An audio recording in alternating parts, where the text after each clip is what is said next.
Welcome back to the channel. This is Trinity Storm and you are watching first part of What If Kid Naruto Was Trained by a Forgotten Abyss Demon.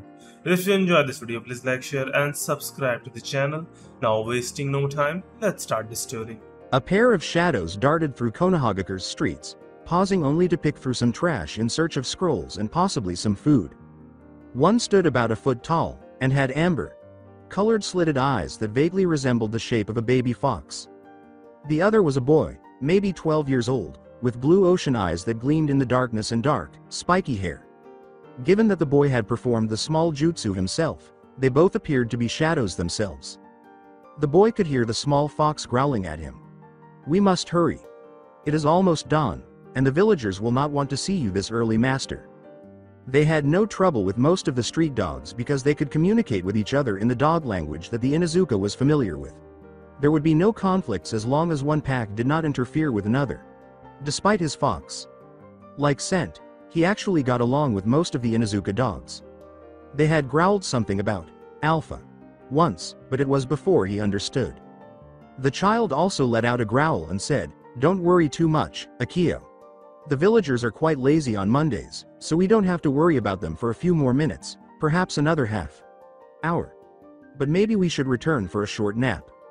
After spending the entire night running, Akio the small fox barked at its master and yawned as well. Every time a villager passed by, they would duck out of the way as they ran towards their apartment. After making sure there were no traps set by the villagers when they arrived at their apartment, they released their shadow jutsu to reveal Naruto Uzumaki, the noisy and annoying knucklehead of Konoha. That evening, he filled a storage scroll with all the scrolls he had discovered. "You know, Naruto Sama," replied Akio, "I sometimes wonder why you chose to be a loud and ridiculous fool as a disguise around the villagers. I understand that they would destroy you if you were to show your true strength, but why not be something a little more normal?" Naruto grinned and replied, "Well, Akio, if you think about it, if I ever showed what my true strength was, the villagers would be after me with torches and pikes. I'm not sure why they hate me, but there are those that still care about me, and that's why I'll become more and more stronger. So it's better to stay hidden until I graduate this year, so once I become a shinobi, the villagers can no longer treat me as they wish. If they tried to harm me, they would be violating a fellow shinobi of the leaf, making their attacks a bit difficult to get away from. Not only that, if I act stupid I'll be ignored a bit more." Akio indicated that it understood with a tiny yip. With its rare black fur, the little fox would have been part of a queen's coat or something, but Naruto Sama was the kindest person it had ever met. Even though she wasn't your typical fox, if handled properly, she could still pass away like any other.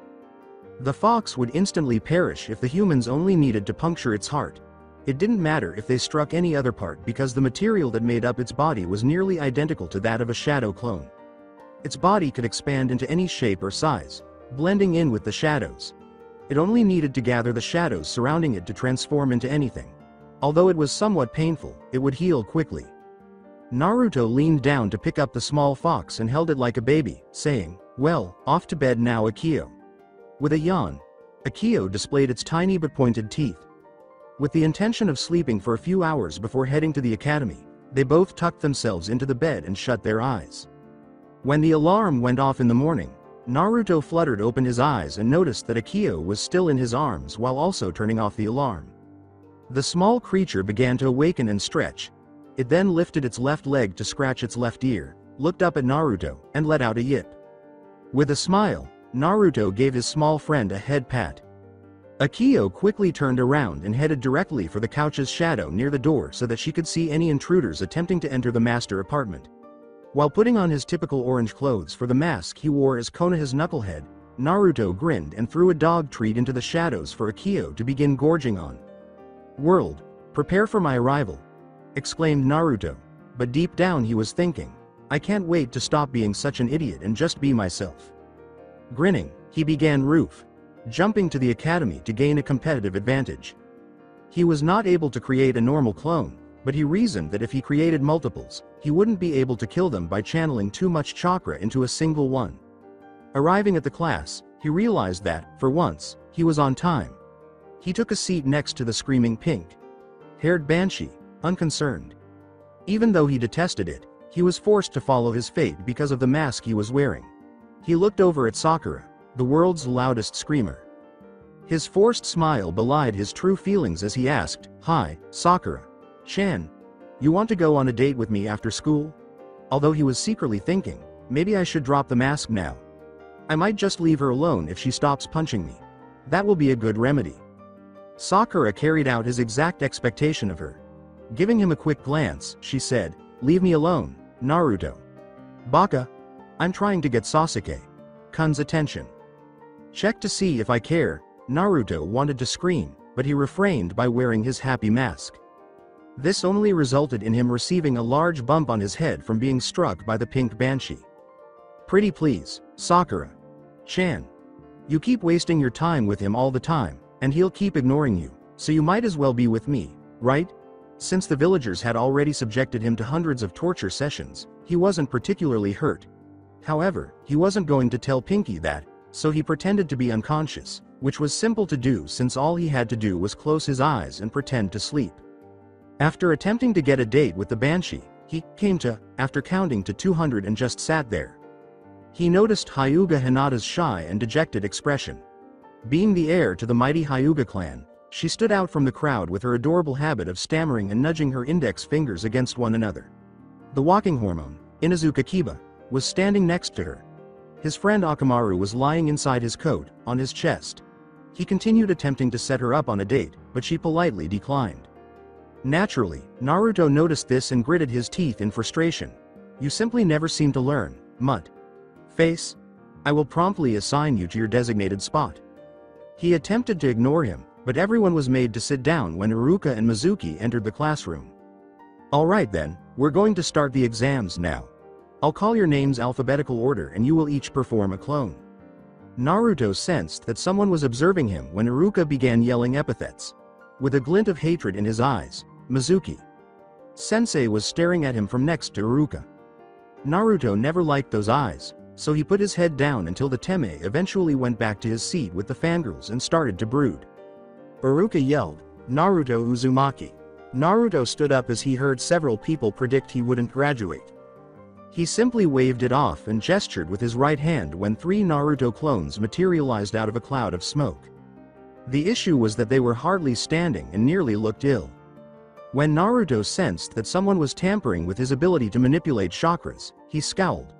He turned to face Mizuki, who appeared to be stifling a smile. Iruka looked like he was in pain, and Naruto forced himself to cry as well. Naruto wanted to say something, but Iruka said, "I'm sorry Naruto-kun, but you can't pass since you couldn't perform the jutsu right." He fled the academy because he knew that was what Mizuki would want.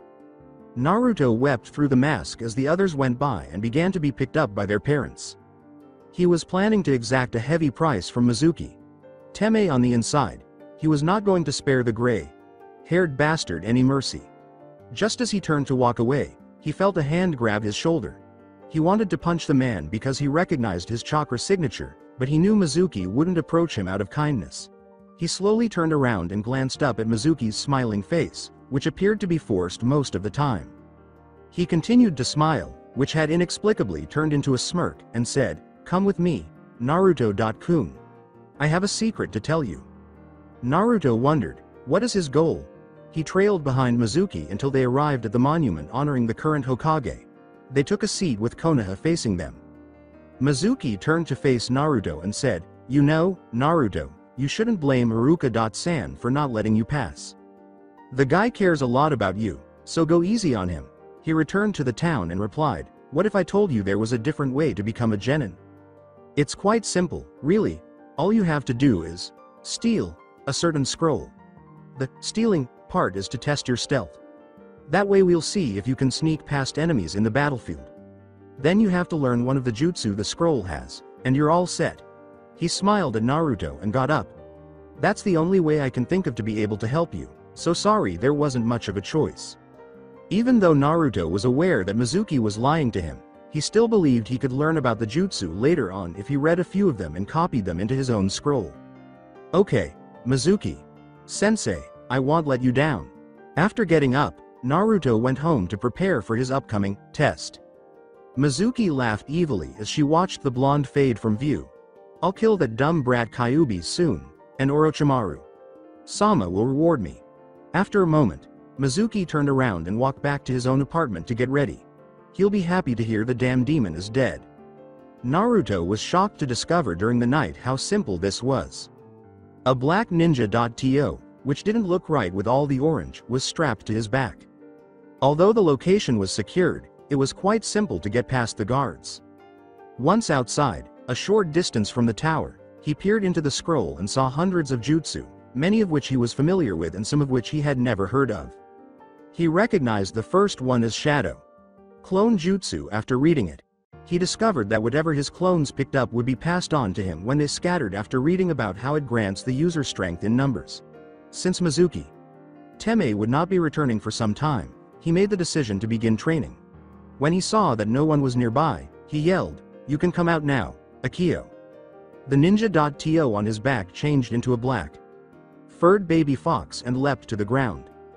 This should be fun, Naruto Sama. Sarutobi, meanwhile, scowled at the boy's actions. Usually, he would have been pleased with himself for being able to take the scroll covertly, but at the moment, he was concerned about what Naruto would do with its jutsu. Since it was the middle of the night, he was completely unaware that there was a black fox next to Naruto. "What in the world are you doing, Nagatsu.kun? Does it make sense?" he asked himself. He made the decision to inform Iruka first, then anybody else. A few hours later, panting and perspiring from the training, Naruto got to his feet. Making shadow clones was difficult, he had to admit, but at last he succeeded. He approached the scroll that Akio was watching over. The small fox had a scroll open in front of it, a black ink canister beside it, and a paintbrush in its mouth.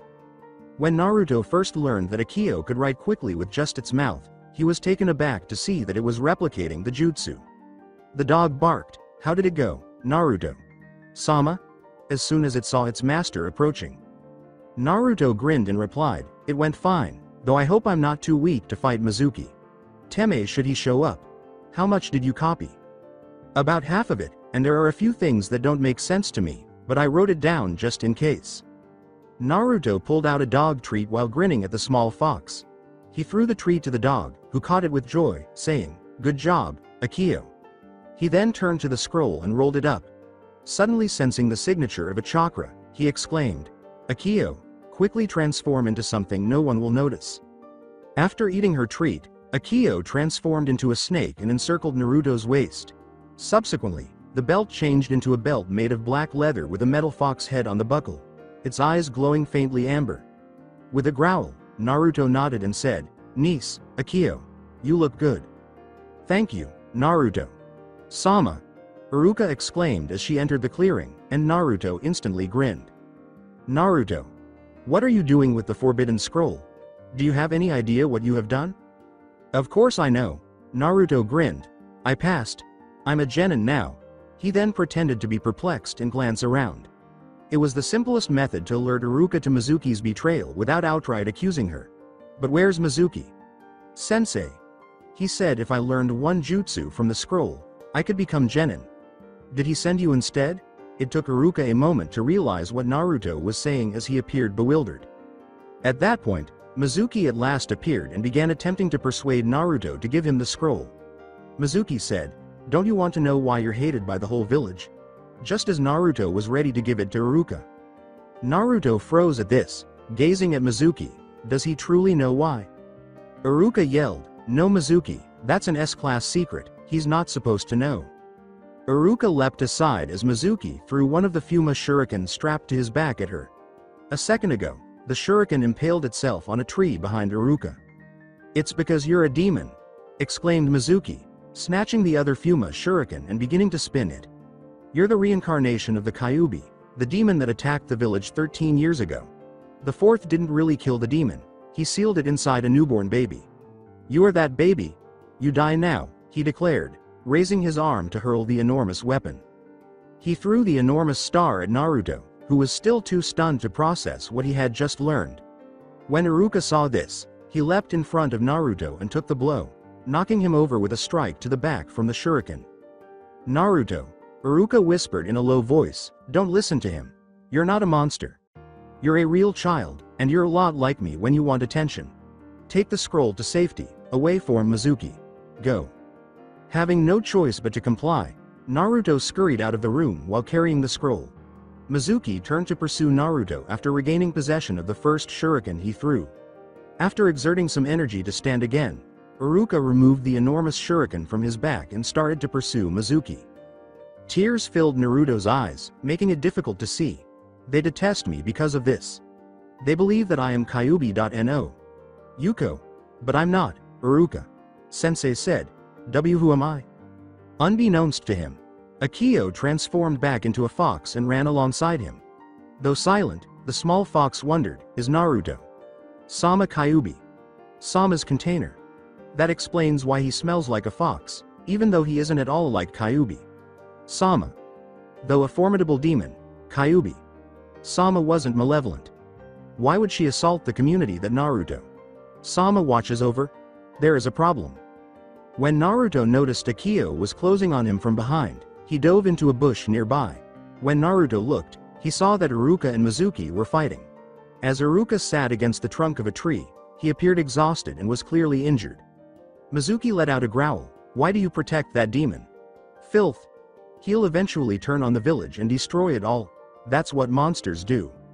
You're right, that is what monsters do, Iruka chuckled, but Naruto isn't a monster. He's a boy with dreams that are close to his grasp. I know he can become Hokage, and he will eventually. Iruka then began to pick himself up from the dirt. You're wasting your breath. Your last words should have been cursing the demon. Brat on wasting your life. Mizuki glared at him before bringing back his left arm, which was the one that still held the shuriken, and aiming it at Iruka's head. Now die. He dropped the Fuma shuriken and turned to face the source of the excruciating pain in his left hand just as he was ready to throw the weapon. You, he exclaimed. Beside him, with his blue eyes gleaming, was Naruto. In his left hand he held an elegant katana that appeared to be made of shadows. The entire blade was decorated with patterns resembling silver winds, and the pommel was amber and resembled the fangs of a fox. Naruto yelled, Don't you dare hurt Iruka, Sensei, or I'll destroy you. His katana twisted, causing Mizuki to scream in agony. Black slashes soon began to appear all over Mizuki's body. He turned to Naruto once more as soon as he felt it burn. He yelled, What are you doing to me? With his eyes still blazing, almost glowing, Naruto exclaimed, I'm placing you under one of my favorite jutsu. You won't be able to move for a long time, Mizuki. Teme. Shadow. Style. Black imprisonment. Iruka could only stare in shock as the markings spread across Mizuki's skin, turning it completely black before his body collapsed to the floor. Iruka, who thought he appeared rather dead, questioned, Is he dead? Naruto gave a headshake. No, just paralyzed. He can't move until I release the jutsu. Iruka nodded and pondered how a boy of about 12 years old could stab a chunin to death. Naruto approached Iruka, forgetting about Mizuki's body, as he grinned and said, Naruto, come over here. Iruka gave the command, close your eyes. After a little while, Naruto opened his eyes to see Iruka with his goggles in his hands and no headband covering his forehead. Feeling his forehead, Naruto grinned broadly and said, Thanks, Iruka, Sensei. Feeling proud of his student, Iruka smiled at him. Just as he opened his mouth to speak, the sword Naruto had melted and formed into a baby fox with amber eyes. The fox yipped playfully as it turned to face Naruto.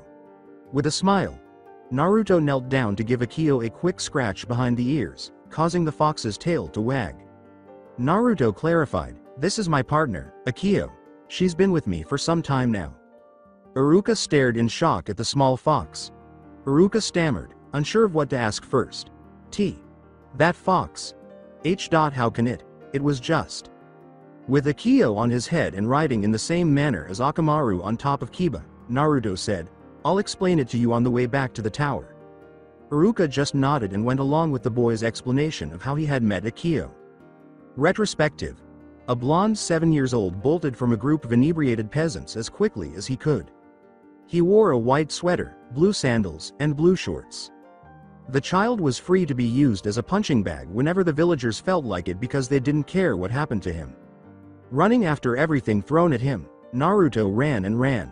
Bricks, knives, bottles, etc. At the next corner, he made a left turn and dashed behind an alleyway leading to the rear of a clothing store. He hid behind the garbage cans and observed the villagers sprinting by him. With a sigh, he turned to flee in search of safety when he heard a sound like a dog being tortured. Through the open back door of the clothes store, he peered inside and saw a man holding a baby fox by the tail. The tiny creature, standing barely half a foot tall, had slitted amber eyes and black fur. The man had a bushy mustache, a bald head, and was quite muscular. He was dressed in jeans, a white shirt underneath the brown leather apron, brown boots, and brown clothes. "I haven't seen anything like you," the man thought. "Maybe I can turn you into a nice scarf for some queen, little fella." The small fox continued to yell as it turned to face Naruto. Suddenly, he heard a voice saying, "Please, help me, I'll do anything you want. I smell someone with a fox's scent out there. If you can hear me, I beg of you, help me." Like any other person witnessing the torture of a baby fox, Naruto bolted and gave the man a straight punch to the kiwis. While Naruto and the fox began running hysterically, the man fell to the ground and attempted to catch his breath. One thought crossed the man's mind. Damn demon defending his followers. The black fox ran beside Naruto as he continued to run. Naruto wasn't overly concerned about whether or not the villagers would notice him because the streets weren't crowded. When at last they arrived at his apartment, they hurried inside. The female proprietor understood Naruto for the real him, not the demon filth that some perceived him to be. Still, on occasion they managed to get in and damage some of Naruto's belongings and furniture. He slammed the door behind him as quickly as he could. The little fox was surprisingly bowing before him when he turned to face it. Surprisingly, Naruto deciphered the growling sounds it made as, "Thank you for saving me. I am eternally in your debt." Naruto gave a blink. Then blinked once more. He yelled, "I can understand you," at that point. The small fox also appeared surprised. When it yipped or barked, it seemed to be saying, "You can?" Naruto nodded his head, and the fox appeared to be amused. "Interesting. I have heard of humans being able to speak to us, but never understand us. My name is Akio, a shadow fox demon. What is yours?" The terrified little blonde boy, still shaken by his ability to comprehend the small thing, said, "N. Naruto. Uzumaki Naruto." However, when he was around dogs, he started hearing voices talking incoherently about bacon and meats. Furthermore, for some reason, the dogs were the only creatures that showed respect towards Naruto. "If you're a demon, why didn't you just kill that man T? That tried to hurt you?" asked the demon. "Because like humans, we demons are not simply born with powers. We have to study and train to become more and more stronger to be able to fight back. Us demons and you humans are not completely different, Naruto. Sama. We demons can die as well, but we're harder to kill, and we can stay alive for a much longer time than you can." Still a little perplexed, Naruto nodded and questioned, "Why are you calling me Naruto?" "Sama? I'm just a boy, and I'm not Hokage yet." "Hokage? Is that your goal, Naruto?" "Sama?"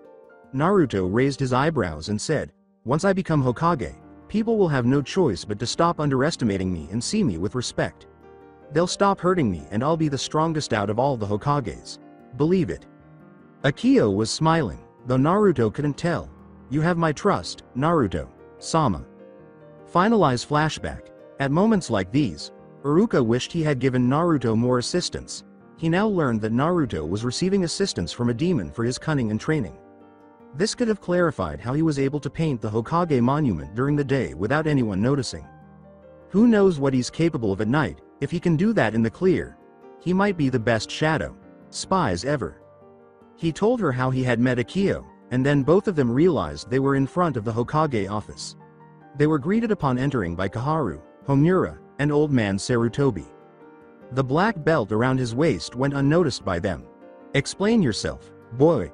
You have just stolen the Forbidden Scroll, so tell us what you were thinking besides being punished severely," Homura yelled. Raising his hand, Sarutobi beamed at Naruto. Reaching into his Hokage robes, he retrieved a scroll and threw it at the blonde, who was taken aback. "Congratulations in completing your first S-rank mission, Naruto-kun. I'll see to it you get the payment for completing it, and a bit of a bonus for acting as the fool to help us see Mizuki for the traitor he is. I have sent Anbu to pick up the body of Mizuki-san. You didn't kill him, did you?"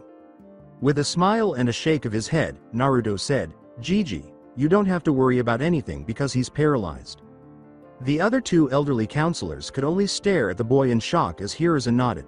How can he complete an S-rank mission? He's not a ninja, and shouldn't even be one ever, asked Kaharu.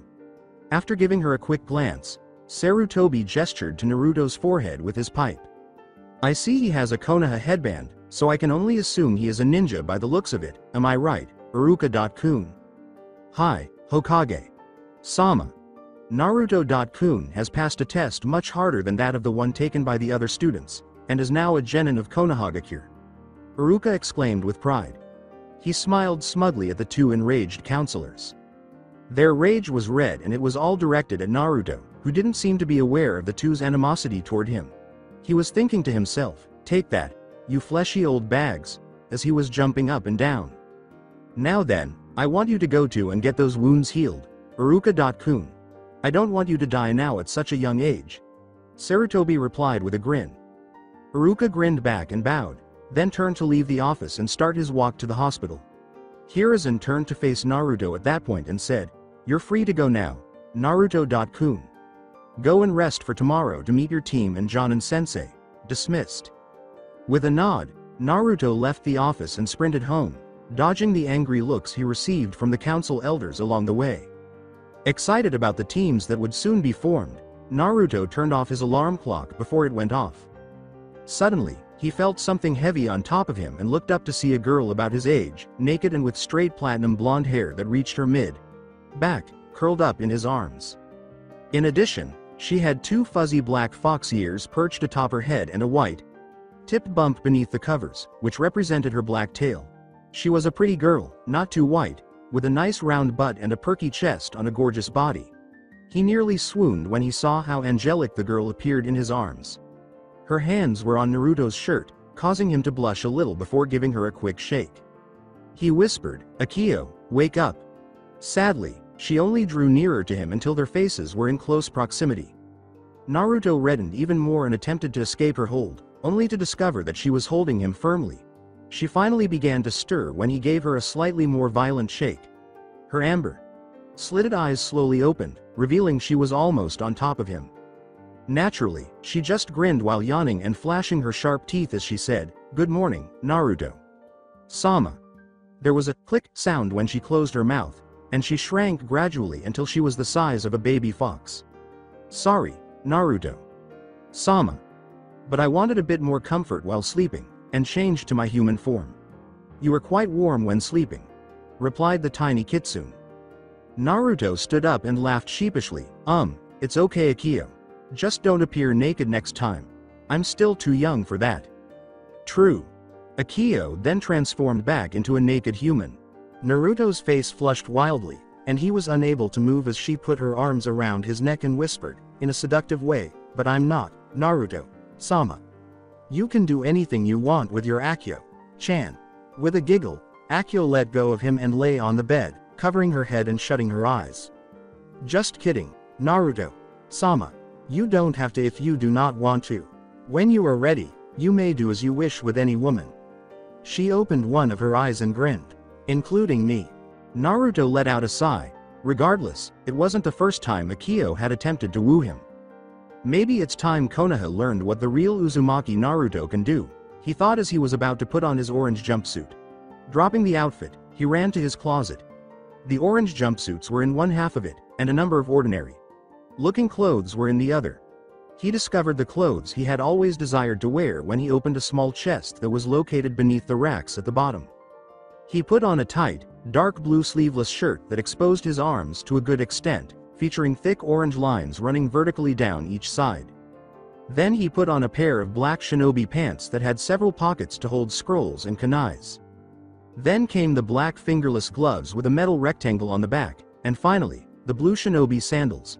Not to mention, he pulled out a long box and opened it. A stunning katana with a dark blue handle and a black sheath was found inside. He drew the sword and studied its elegant design. The blade measured 3 feet, and the handle measured 1 foot. Merciless was written in kanji on both sides of the blade. With the handle draped over his right shoulder, he fastened it to his back. Not bad, Naruto. Sama. It fits you perfectly, though I don't understand why it is called merciless when you yourself are full of mercy, except to those who anger you. Akio was still lying on his bed. Thank you, Akio. I don't know why, but I found it in the forest of death beside a dead man, and took it anyway. I no longer have to hide in the foolish mask I wore for many years now. While not opening her eyes, Akio nodded. She blushed and giggled, saying, I am sure the village's female population will swoon at your looks, since I am restraining myself from doing anything inappropriate. Naruto groaned and turned to leave through his door when she heard Akio say, Wait for me. Naruto simply grinned as she reverted to her fox form and ascended his body before landing on his head. After locking the door behind him, he left the apartment and made a roof jump to the academy while wearing Akio on his head. He wasn't shocked to discover that he was the first student in his class when he arrived at the academy because it was still very early in the day. He moved to one seat in front of the window and began to meditate, while Akio changed into a belt and imitated her master. The second student in the class revealed himself a few hours later. Glancing up at the door, he saw Uchiha Sasuke, the haughty and depressed king of emos. He settled down on the left side of Naruto, close to the window, and began his daily ritual of moping around. Naruto merely gave a headshake. The pedophile who asks, Hello little boy, want some power? Will receive that teme. Even though he won the Rookie of the Year award, he really ought to get a life. He was deep into his meditation when he heard a series of loud squeals coming from his right. Naruto turned to see the entire fan club WLS, We Love Sasuke.kun, walk through the door. This included Yamanaka Ino and Haruno Sakura, the club's president and vice president, respectively. The Banshee has arrived, great, perfect, just what I needed. Naruto merely sat silently. The pink-haired Banshee Sakura then began to yell at him. As usual, she completely forgot about the situation and didn't even ask why he was there when only genin were supposed to be there. Naruto. Baka, get out of my seat next to Sasuke.kun, or I'll beat the crap out of you. While the majority of the WLS club began fighting over who belonged to the seat, Ino and about 10% of it were swooning over how hot Naruto was getting. From all the blushes on their faces, he could tell. While some pondered his presence, they all chose to ignore it and continue admiring him as fresh eye candy. He did, after all, display a larger portion of his muscular physique than the Uchiha prodigy. Everyone stopped at the sudden change in Naruto. Haruno-san, please shut up. I can hear you perfectly, and I'm sure all you are doing is trying to not only turn me deaf, but your precious Sasuke-kun as well. Sakura was also caught off guard. Asking her out on dates one after the other, Naruto was always pursuing her like a lost puppy. She anticipated that he would address her as usual, Sakura-chan. In an instant, her surprise turned to rage. The volume coming out of her mouth made Naruto cover his ears. Naruto. Baka, this is your last chance before I make a crater on your face. Now, get off my seat, was all that he could say. You seriously need to shut up. I'm growing tired of your screaming habit. Sakura's mouth stayed open for a long moment before she growled and yanked back her left fist, yelling, Baka. She then delivered a quick left-handed blow to his face. He was never affected by it. Like he was swatting away a bothersome bug, he did so quickly. Which it was, in a sense. When Sakura raised her other fist to deliver an uppercut to his stomach, the belt around his waist sprang out of place, transformed into a fox, and began to chomp on her fist. Akio let go of her quickly in order to escape the awful noise as she screamed. She fell upon Naruto's head and began to snarl at Sakura. Naruto interpreted it as, Get away, bitch, or I will bite your breast. Not that you have any, but it will still hurt like hell. He did his best not to giggle at Sakura's confused expression. She stammered, still clutching her fist. Where did that fox come from? A second ago, she didn't even question how the fox came to be a belt or why its fur was black. Banshee, same slow as ever. That's Akio, my partner. I wouldn't try to hit me some other time soon, or she will kill you. Naruto replied quietly. Sakura simply gazed at him as if he were a second head. Still astonished, she questioned, It's your partner? Naruto's eyebrow went up. Jumping off of Naruto's head, Akio said, Did you blow your own eardrums already? Yes, my partner. She landed on the desk. A few girls found the small object endearing, and Naruto's perception of it as a she, rather than a it, as Sakura did, made Naruto appear more compassionate. After deciding he could take no more of people harassing him, Naruto fled the area quickly and vanished in a cloud of smoke and leaves. When he resurfaced, Akio was back in her belt form and he was upside down in the classroom ceiling. Just as he was ready to return to his meditation, he noticed someone who wasn't enamored with the Uchiha prodigy. Hinata was the one. It appears that he is doing well, he thought, grinning. Maybe I'll have to assist her in emerging from her shell of doubt. Ah, the Hyuga girl. She seems rather nice. I see why you speak highly of her, Naruto. Sama. She is quite beautiful. Though, she seems uncertain of herself, replied Akio. True, but that's another reason why I tried my best to become genin. I want to make sure she becomes as strong as she can be, without the Hyuga clan looking down on her. Naruto replied. I see. How will you help her exactly? Stillness. Naruto. Sama? Kiba is here, he might hear us. Oh. When Naruto turned to face Hinata again, the foolish mutt was making advances toward her.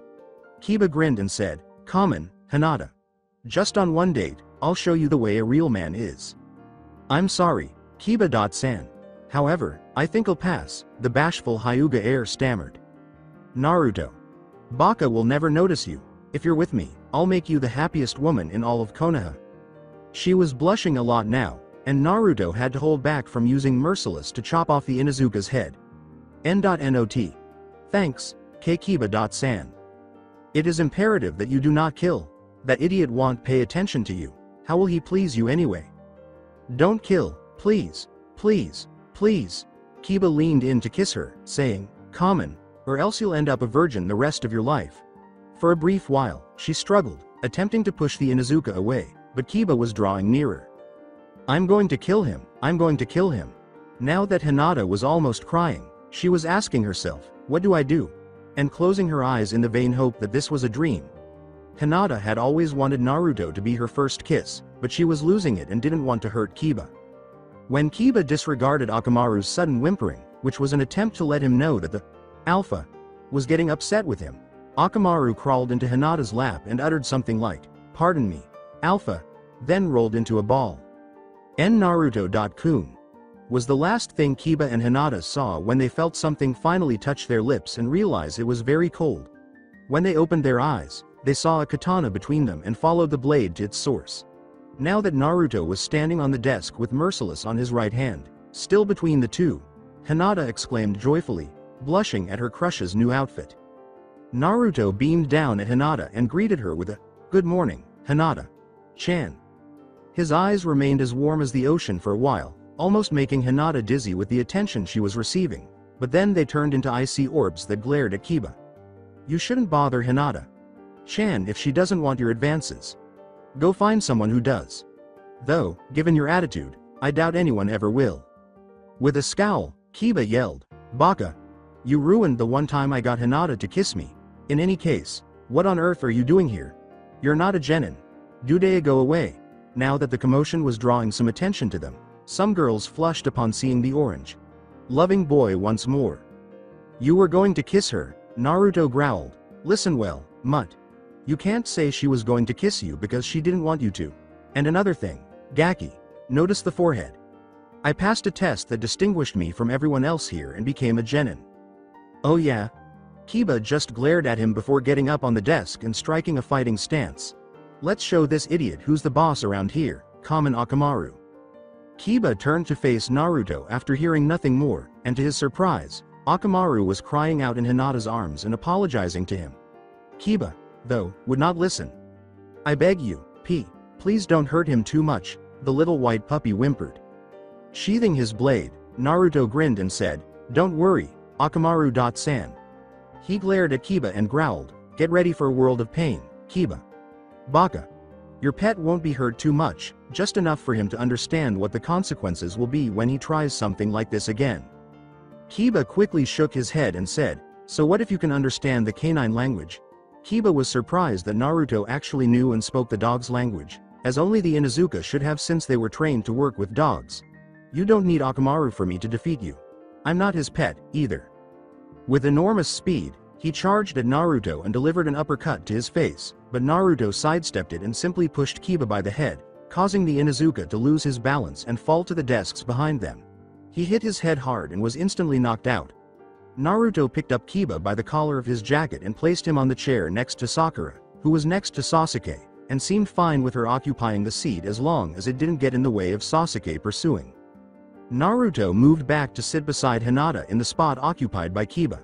"He didn't hurt you, did he, Haim?" With concern in his voice and eyes, he inquired. Hinata's face flushed as she shook her head, realizing that Naruto's voice had also grown a little deeper, making him even more alluring. "No, NK-kun, Naruto, he did not do that." "Good," Naruto said, nodding. "I don't want to have to take drastic measures to prevent him from seeing you." That did it.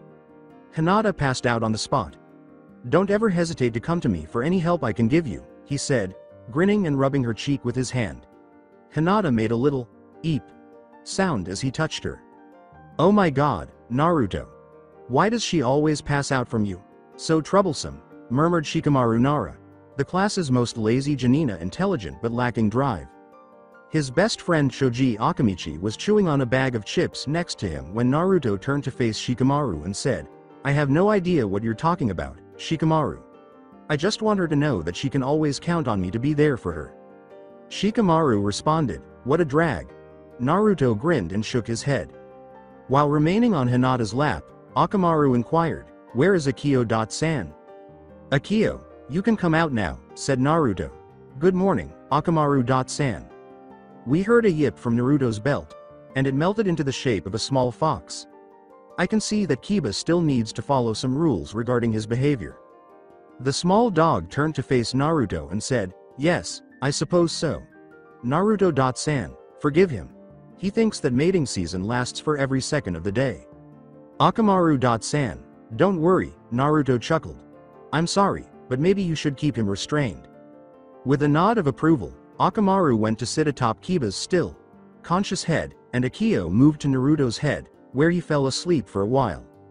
When Iruka finally made his way into the room, he began assigning teams, just like Kanon did. Naruto was a little miffed that he was paired with the pink-haired Banshee and the emo, but that just made him stronger than they realized. Iruka then dismissed the class so they could eat lunch and vanished. A few girls would walk by and point at Naruto while whispering, blushes on their faces, and he would ignore them, just meditating for a few more minutes. He was outside, sitting beneath a tree, his eyes closed. Akio was still sleeping on his head. Sakura suddenly approached Naruto with her hands on her hips and remarked, "You know you don't have to act all cool like this. You may have changed your appearance, but Sasuke-kun is still too strong for you. I might grant you one of those dates you've been requesting if you quit this cool nonsense and just be yourself." With a calm expression, Naruto opened one eye and said, "I believe I'll remain this way and pass the date. You were just a component of the mask I put on to conceal my strength, and I hate to say that. In other words, I have no feelings for you. Though I have my eye on another girl, you're still pretty. You are free to keep your Sasuke Teme because she is much nicer than you are. Not to mention that she is far more attractive than you." Sakura's mouth dropped open as she realized that Naruto had never liked her. She wasn't sure if she should be relieved or saddened, relieved that he wouldn't pursue her further, saddened that he had never liked her in the first place, or whether it was all a performance. She wanted to say something, but the bell rang, telling everyone to return to the academy, and Naruto left, hands in his pockets. Once Iruka wished them luck in the ninja world, he told them to wait for their Jonin-sensei. He then vanished, and one by one, the Jonin entered and took their teams for some team building exercises. When Team 7 remained, Sasuke and Sakura saw Naruto get up and approach the door, then turn to face them and say, "I'll see you guys on the roof." At that point, he vanished, and they assumed he was crazy and stayed put. 3 more hours passed, and 2 wide-eyed genin were left when a gray-haired man with his left eye and lower half of his face covered peered inside and remarked, "My first impression is that you two are slow, seeing as your third teammate is already on the roof." He then vanished in a puff of smoke. Above the roof, Naruto was sitting, Kakashi was leaning on the rail opposite Naruto, and Akio was still perched on Naruto's head, listening in on her master's conversation. So the Haruno girl is just here to get noticed by the Uchiha prodigy, and Sasuke is just this conceited jerk? It's no surprise Sasuke is a prick, since most of the Uchiha believe everything should be handed to them without them doing any work, inquired Kakashi. drawing a nod from Naruto and a yip from Akio. The only people who didn't seem like pricks at all were Itachi and Obito, my comrade. All I want is for them to be here. He was the one with the weasel mask when he was in Anbu, right? Naruto inquired, nodding. He was a nice guy, she said, nodding. At this point, his eyes narrowed. Why does something stink here? It's hard to believe he would slaughter his whole clan just to test his limits. He was a wonderful man who lacked any evil qualities. Something doesn't seem correct. You have a point, you know, Kakashi remarked. He was always a good man, and he only took pride in using his Sharingan when it was absolutely necessary. A few days before he killed them all, his clan also developed somewhat of a shifty eye. Perhaps they had something to hide. You would be less likely to be injured by the villagers' mobs when he was present. Perhaps I should not have given up. I ought to have stayed to keep you safe. I apologize, Naruto. Don't worry, said Naruto, dismissively waving his hand. Right now, the most important thing is that I'm still here and that you're my sensei. I hate to say this, Naruto, but the council has ordered me to concentrate mainly on Sasuke, Kakashi said, his face slightly saddening. You're pretty much on your own since I might not show you or Sakura much. Naruto surprised Kakashi by saying, it's okay. Kakashi would have gladly accepted Naruto's expected outburst and yell at him. I'm not as ignorant as I think. I'll try to impart some knowledge to Sakura, but I can't promise anything if her fangirl mentality prevents her from growing as a person. With a beaming expression, Kakashi thanked Naruto and said, I owe you one. Okay then, now that we're all here, let's get to know each other, Kakashi said. Sakura and Sasuke entered, looking very irate. Naruto nodded. I'll see how I can repay you. Please tell me your name, your hobbies, your dislikes, and your future aspirations. Why don't you go first so we have a better idea on what to do, sensei? Sakura asked, holding up her hand. With a curious expression on his face, Kakashi gestured to himself, seemingly asking if she was talking about him. When Sakura nodded, he shrugged and remarked, well, my name is Hitaki Kakashi. My preferences are unrelated to you. He grinned and patted the spot where his book was located on his kunai holster before saying, as for my dislikes, I'm not in the mood to tell you. My hobbies are quite limited. My objective and aspirations for the future, I've never really thought about it. Naruto shook his head and thought, mourning for the rest of your life over your lost comrades. What a future. Sakura and Sasuke sweated, thinking, he only told us his name. With a gesture toward Sakura, Kakashi said, you're next, Pinky. Sakura scowled at him, sighed, and muttered something under her breath before launching into, my name is Haruno Sakura. My preferences are, she says, blushing as she casts a sidelong glance at Sasuke. My dislikes are. She glares at Naruto, making Akio growl. Bring it, bitch. My hobbies are being with, she says, giggling at Sasuke once more. And my dream for the future is. She squeals as she glances back at the menacing Uchiha. Naruto nodded and began, my name is Uzumaki Naruto. Kakashi sighed and gestured to Naruto, saying, you're next, Blondie. Akio, Yip, Ramen, and those that are dear to me are my favorites. Sasuke sneezes at this point. My hobbies are training and coming up with new pranks to pull on the village. My dislikes are people who can't tell the difference between a sword and its sheath, traitors to their village, and pricks. Naruto seemed normal so far, but Kakashi nodded. My dream is to become Hokage, and make people respect me and see me for who I really am. Your last, Emo. After giving him a fierce look, Sasuke closed his eyes and uttered, my name is Uchiha Sasuke. I don't have a favorite thing. I don't like most things. Like you, I have no hobbies. My goal is to murder a specific man. This guy is going to be a pain. They could tell. Naruto crossed his arms and shook his head, and Kakashi sighed. Okay then, meet me at Training Ground 7 at 6 o'clock for your real genin test. I understand, Naruto said, nodding. This test is to determine whether you deserve it, whereas the previous one was to determine who had the potential to become genin. With a smile on his eyes, Kakashi nodded and said, well done, Naruto. Akio growled again as Sakura and Sasuke glared at Naruto, saying, I guess you really were holding back all along. Pinky, Emo. Anything you try will instantly cause both of your heads to explode. When his partner told Naruto this, he laughed and said, bring it, fools. I'll gnaw on your breast and nuts until you cry out for forgiveness. For the longest time, Naruto tried not to laugh. Fortunately, Kakashi added, one more thing. I wouldn't advise you to eat breakfast because you might throw up. With that, he vanished in a cloud of smoke and leaves.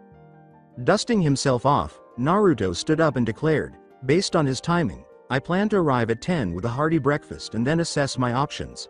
I'll see you guys around. With that, he left two bewildered genin behind and leapt over the railing to begin his journey home via the streets below. A training ground for Konoha. To improve his aim, Shino Aburame was flinging kunais at a pole. As he prepared to toss another one, he heard someone ask, "You got a minute?" He answered with a stoic, "Yes." When he turned around, Naruto was standing with his arms folded. He breathed deeply and said, "Listen Shino, although I barely know you, I ask a favor from you. I don't trust your Inuzuka teammate for a second, so I would feel much more comfortable if you could keep Hinata-chan safe from him. Earlier today he tried to force himself onto her, but I interfered and took care of him. If you do this for me, I will be in your debt." Though it was difficult to see through his shades, Shino gave the boy a direct glance. Naruto nodded and grinned, saying, "Do not worry, Naruto-san. I shall see to it Kiba doesn't harm Hinata-san, mentally or physically." "Many thanks to you, Shino. I owe you." Naruto vanished by Shunshin. At 2 in the morning, somewhere in the forest of death, a shadow leapt from a tree and landed on a level patch of ground. A second, much smaller shadow appeared beside the first and then shrank to the size of a young adolescent girl. Gradually, color began to emerge from the shadows, revealing a platinum blonde girl wearing dark blue jeans, a black leather jacket over a red shirt, and blue sandals. Her clothes accentuated her gorgeous curves and hugged her body a lot. Her teammate Naruto was standing next to her, his eyes brightening for a moment before going back to normal. They always trained in the Forest of Death for 2 reasons. 1. No one entered outside of the Chunin exams, and 2. If they ever caused any harm, people would assume it was due to a typical Chunin exam. "Okay. I was looking around the library back at my home world last night and found this," Akio said, returning to the ground and pulling a red and black scroll out of her jacket pocket. "It's an old fighting style called Black Fist. It's mainly to bend around your opponent's attacks and counter with gravity, speed and strength, though it relies more on gravity. The stance is pretty easy as well, so we won't have any problem there. Let's get started Naruto-sama." After saying so, Naruto nodded and picked up the scroll, unfolding it. They continued honing their new stance for several hours. Studying too, Akio pulled out her own scroll and began to read it so she could practice the jutsu her mother wanted her to learn. In an attempt to remain a solid, inanimate object for a longer amount of time, Akio was also attempting to increase her yuki. She could remain as a belt or sword, but only for a short while, no more than 30 minutes. After the first 50 years of her life, she hardly had a tail, and she was almost at her second tail. She could still be killed even in her solid inanimate state if the right damage was done to her and if her yuki supplies were insufficient. Her weakness in both her katana and ninja.to forms would be the blade's amber, fang butt. If she were in her belt form, it would be the buckle. Her primary weakness would be anything that had her amber eyes on it. The amber would occasionally change into a different shape or object, but if it were destroyed, it would always result in her death. The longer she remained solid, the less yuki she would have. It wouldn't matter if she got hit in a fight as long as they didn't target her weak point. She would eventually acquire a 4th tail, which would grant her immortality and prevent her from dying even if they were to strike amber for a long time. In other words, if anything in her inanimate form is amber in color, she will be severely hurt if it is hit. Depending on how much yuki remains in her and how many shadows are around her, she may or may not survive. If enough yuki remains in her, she may slowly regenerate from the shadows surrounding her. With a cross hand gesture, 15 shadow clones materialized. He instructed 2 of them to practice using Merciless. Though he wanted to be as strong as possible, he was fine with it. 4 more would practice his shuriken and kunai aim, while the remaining ones would pick up the new Black Fist stance and techniques. He asked, "Do you think we should take a look at Kyuubi?" glancing at Akio. Akio made no hesitation at all. "Hell yeah. Let's go," Naruto exclaimed, taking a seat on the grass and settling in to meditate. Akio sat behind him, her back against his. 2 minutes or so later, they heard a drip. Drip. Drip. When Naruto opened his eyes, he realized he was in a sewer-like area. Naruto turned to face Akio, who was still wearing her eyelids closed. Bending beside her, he uttered, "Come on, Akio, I think we're here."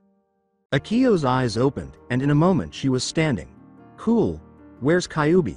Sama, I wanna see." Naruto interrupted, Okay, let's go look around." 6 o'clock at Training Ground 7. Sasuke also appeared at the same moment as a drowsy Sakura arrived. After a brief exchange of glances, Sasuke turned his back on the girl with the pink hair, who promptly made advances toward a date. They anticipated that Kakashi would arrive and be upset with Naruto for not being present, but... Training Ground 7. 10 a.m. The two exhausted and starving genin looked up to see Naruto approaching them while wearing a kyo on his head. Naruto was still asleep from the previous night's party. He made a tiny burp with his hand on his stomach and said, "Excuse me." The other two gave him a glare and carried on with their activities. Naruto approached a tree, took a seat at its base, and opened a scroll containing the few jutsu that Akio had been able to extract from the Forbidden Scroll. Sasuke approached with his typical prickly strides while he was reading. He commanded, "Fight me." Without taking his eyes off the scroll, Naruto replied, "No." "What, you scared?" the Uchiha asked in jest. "No." "Then fight me." "No, you're nothing but a coward, Dobi." Now that he had a tick mark on his head, Naruto was prepared to punch the Uchiha and said, "No, I'm not, now leave me alone." When Sasuke eventually stopped bothering him, he went to a tree and began to brood. Once more. Naruto simply let out a sigh of relief and carried on reading. For approximately 60 minutes, he continued to read the scroll while hearing his teammates' stomach rumbles. Eventually, Kakashi showed up with a simple, "Yo." And it was obvious what would happen next. "You're late," is what Sakura said. As usual, Sasuke gave the man a scowl, and Naruto merely greeted him with a stretched out, "Good morning, Kakashi Sensei." Meanwhile, Akio awoke and waved to the white-haired scarecrow. Taking 2 bells out of his pocket, Kakashi said, "It's quite simple. Just take these bells from me, and you pass." The blonde genin nodded at him before he continued, "Okay then, now that I'm here, let's begin your test." "Kakashi Sensei, there's 3 of us. Why do you only have 2 bells?" was a question that Sakura, ever the one to point out the obvious, asked, unaware that Sasuke was asking himself the same thing. Yes, even the well-known Uchiha was just a naive fool who was lavished with attention by the council elders. "What a bunch of stupid idiots," growled Akio as Naruto let out a sigh. Kakashi held back from giving Sakura a forehead smack for pointing out the obvious. Sakura looked shocked, but Sasuke's expression remained expressionless. "Well, there's one for 2 of you, meaning one of you won't pass. While the other 2 pass, whoever doesn't will be sent back to the academy. If none of you get a bell, you all get sent back." For a moment, Naruto's eyes narrowed. "I believe that genin were divided into teams to collaborate. This will only drive us to compete with one another in order to receive a bell," he reasoned. Kakashi produced a clock from Kami Nose. Where, set it on a tree stump, and dialed in the hour to 12. Additionally, he removed 2 boxes from Kami Nose. Where once more and placed them on a stone. "You have until noon to get these bells. The only way to get them is through the intent to kill. Ready, set, go," he declared as he turned to face them all. And with that, the 3 genin vanished, hiding out of sight from Kakashi's sight. Well, Naruto managed to pull that off. Sasuke performed admirably despite being hardly noticeable. Sakura was also not enjoying herself in a tree with her vivid hair. Then, as the genin tensed to watch Kakashi reach into his kunai holster, he pulled out a book. Naruto was given a fair idea of what was in the little orange book when Kakashi began reading it and occasionally burst out laughing in a deviant way. He clenched his jaw, aware that he had a corrupt sensei for an undetermined amount of time. "Well, at least I know what his weakness is," he reasoned, but ultimately concluded that Kakashi was just too strange to try to exploit that. Then he gestured with his hand, and 3 Naruto clones materialized behind him. He gave a nod, and the trio vanished in a blur. Kakashi was surrounded by all 3 clones and was mildly impressed. Understands shadow. Clones already.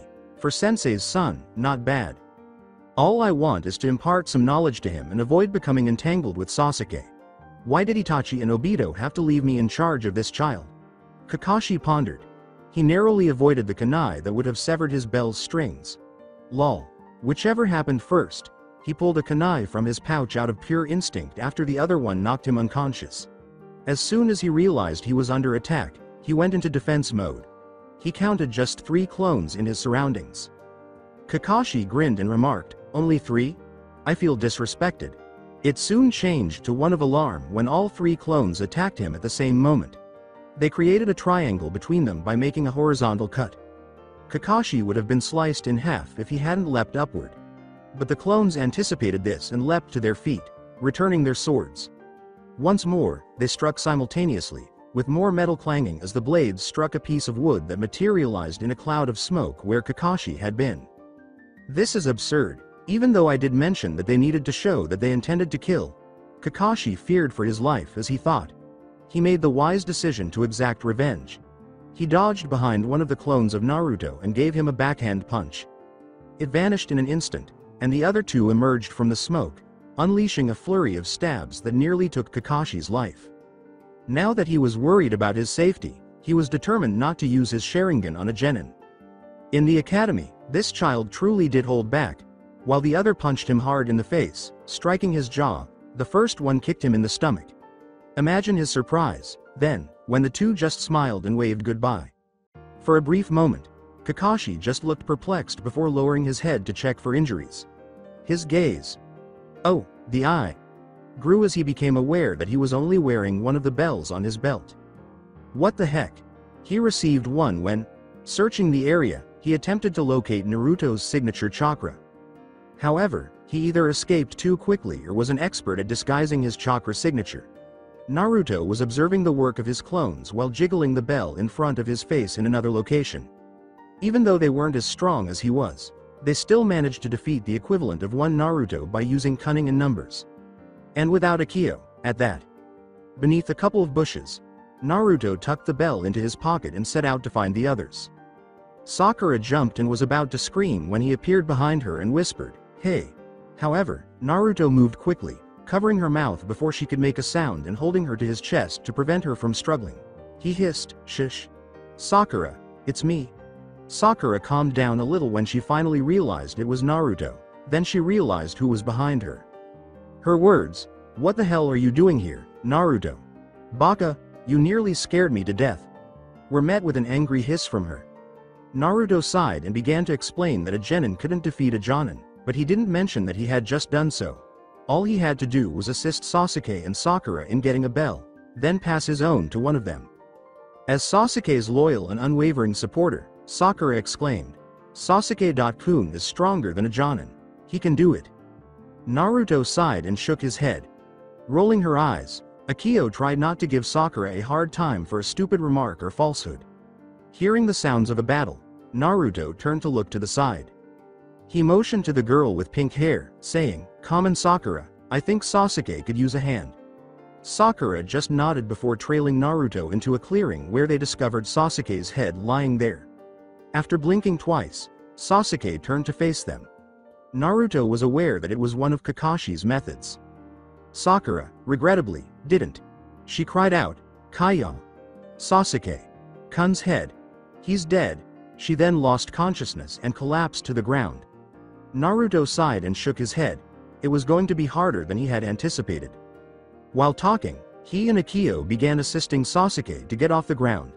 "Listen, Sasuke, one genin can't take down a jonin on their own. So what do you say I help you and Sakura get a bell so you can pass? Deal?" The Uchiha demanded, "What do you get out of this? You obviously want something." While Sasuke nodded and Naruto moved over to Sakura, the latter shrugged and said, "I'll think of something, but right now we need to get that bell." Shaking her gently, he picked her up by the shoulders and said, in a whisper, "Wake up, Sakura. We need your help." Slowly opening her eyes, the bubblegum-haired girl saw Sasuke standing behind Naruto. "Am I dead?" she blearily questioned. Sakura was a little relieved to hear that Sasuke was alright after Naruto shook his head and responded, "No, Sasuke's alive as well. He just got caught in one of Kakashi." Sensei's traps. With a nod, she became aware that Naruto was grasping her. She turned red and inadvertently pulled herself in closer. Naruto was just so cozy and secure that she was unable to stop herself. But when Naruto let her go and helped her stand, she was thrown headfirst into the harshness of reality. They heard the sound of an alarm going off at that point. Naruto mumbled, "Crap." At that moment, Kakashi materialized, his arms crossed and his expression bored. "Well, it seems that you didn't pass. But I feel generous, mainly because the new Icha ICHA volume came out this morning, so I'll give you a second chance. But Sakura doesn't get any food, because she didn't even try. Sasuke, Naruto, I trust you won't free her or feed her." He finished shortly after he had tied Sakura on a log. Akio appeared to have decided that this would be a good time to nap under a tree's shade, just a short distance from Naruto. After grabbing the food, Naruto simply stayed there and stared up at the sky. It made sense to him now why Shikamaru would spend hours gazing at the clouds so they were genuinely serene. But Sakura was starving. She would like something to eat at that time because she hadn't eaten breakfast. She could feel the growl in her stomach, and she knew Naruto noticed it too because he kept turning to face her. "I really hope I'm not disturbing him. I don't want him to be unhappy with a weak teammate like me," she said as something unexpectedly touched her lips. Glancing down, she saw that a piece of rice was being held aloft by chopsticks, right next to her lips. She traced the sticks up to a bare arm, a dark blue sleeveless shirt, and whisker marks before arriving at a gloved hand. She muttered, "N. Naruto?" Because she couldn't believe Naruto was genuinely acting in this way. Why was Sakura starving when he wasn't that hungry? She gave him a perplexed glance. "W. What are you doing, Naruto? Eat up. You won't be of much help if you have an empty stomach." Not really wanting to cause trouble, she asked, "What about what Kakashi Sensei said about not feeding me?" Naruto gave her a kind smile and shook his head. The moment she saw him smile, she was pretty sure her heart melted. "My team comes first, rules be damned. I'm not letting you starve just because a one-eyed scarecrow says so." Sakura gave a little giggle, but she still opened her mouth. She was overjoyed that Naruto had chosen to save her from starvation. She turned to face Sasuke, who gave her a brief glance before averting his eyes and going back to his meal. She thought, maybe I shouldn't be such a bitch to Naruto, as she took her first bite. This may be a better fit for him. Upon swallowing, they heard Kakashi's voice booming out, "What are you doing?" Sakura shook. Sasuke threw himself on the defensive, and Naruto remained motionless. He simply got up and turned to face Kakashi when he materialized in front of them, clouds gathering in the sky and thunderclaps. He glared at them and pulled out a kunai. "Any last words?" Unsheathing Merciless, Naruto squatted down beside Akio, both of them prepared to strike. "Yeah. Screw your rules, Kakashi," he exclaimed. "I won't let Sakura starve when I can do something about it. I don't care what you say or what you do to me, my teammates come first." In the shadows, Akio almost seemed to grow larger. With a quick swing of his sword, Naruto severed Sakura's ropes. Weary, the girl stood up and positioned herself defensively next to the blonde boy, holding a kunai. Sasuke approached to stand next to them, pulling out 3 shuriken and 3 kunai that were prepared for flinging. After saying, "Then my final verdict is," the thunder stopped, the clouds vanished, and Kakashi returned to his typical joyful self. "You all pass," he exclaimed, grinning at them. Naruto turned his head to the side as Sakura and Sasuke planted their faces together. He questioned, "What do you mean?" Kakashi approached and examined the rock where he had placed the food boxes. Naruto noticed it had the names of numerous shinobi as he approached to stand beside him. Kakashi turned to face them and said, "Okay now, come back here tomorrow for our first mission assignment." With that, he made a peace sign and vanished in a shunshin. "I didn't finish what I said earlier. True, those who abandon orders are trash, but those who abandon their teammates are worse than trash. That's something I want all 3 of you to remember. Shadow here, I'm in point A, Raven here, point B. Blossom here, I'm in point C. Nice code names, Naruto." "Thank you," Kakashi said. "Guys, don't get distracted." "Hi." Naruto peered out from behind his shadow. "We'll capture it in 3, 2, 1, now." Sasuke emerged from the tree he was perched on, Sakura emerged from the bushes, and Naruto shot out of the shadows. For the next 3 minutes, there were cat screams, scratches, and the screams of 3 genin and a fox. Kakashi turned a page in his little orange book and asked, "Is it Tora?" Though he appeared to be panting, Sasuke's voice said, "Yeah. Red ribbon on left ear, brown and white fur. This is Tora all right." Kakashi put his book away to read later and said, "Good job, team." This was how things had been for days. After going to the tower, Team 7 would receive a D-rank mission, nearly half of which involved capturing Tora. The little thing was never able to stay with the wife of the daimyo. Naruto did not hold the poor thing responsible. Back in the mission room, Tora was again smothered by the bone-crushing hug of the daimyo's wife. Naruto was done. He and his team had caught that cat for what seemed like the 73rd time, and he had no intention of doing it again. There they were, Naruto petting Tora and letting her purr in his arms. The wife of the daimyo stood up and gave the cat a hard squeeze. Sasuke grinned, believing the cat had received its just desserts. Sakura felt sorry for the poor cat, Naruto winced. And Akio kept thanking Kami for being with Naruto. Naruto concluded that the small matter required more attention. He addressed the woman, saying, Lady Daimyo? To get her attention, I believe I should tell you something." He then took about 30 minutes to explain to her that, in fact, she was suffocating the cat with her love and to show her the proper way to hold it. Tora began purring as soon as she loosened her grip on her, relieved that she wouldn't have to struggle to breathe. The daimyo's wife paid the Hokage twice as much as she usually did after thanking Naruto and leaving the room with a delighted Tora. When she turned to leave, Naruto saw that everyone was giving him a wide-eyed stare. What? After painting a man's fence, Team 7 was heading to get another mission as they strolled through Konoha's streets. Day after day, they have been completing D-rank missions and picking up small skills like tree walking. Kakashi would teach Sakura and Naruto something that Sasuke wasn't learning when he felt the need to be kind. When it was discovered that Naruto had solved the Tora problem, the team gained considerable notoriety, even though the few members who had received tracking training had no cats left to practice on.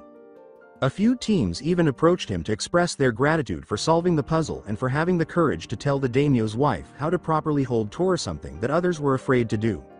Naruto failed to see the significance. He taught the daimyo's wife only how to hold the cat without killing it, even though he was aware that she might have him arrested for correcting her or something, and that's it. Naruto pondered as they made their way to the tower to receive a new mission. Naruto considered, maybe this would be a good time to get that C ranked. Well, looks like we start a whole new day in finishing even more D-ranked missions. Right guys?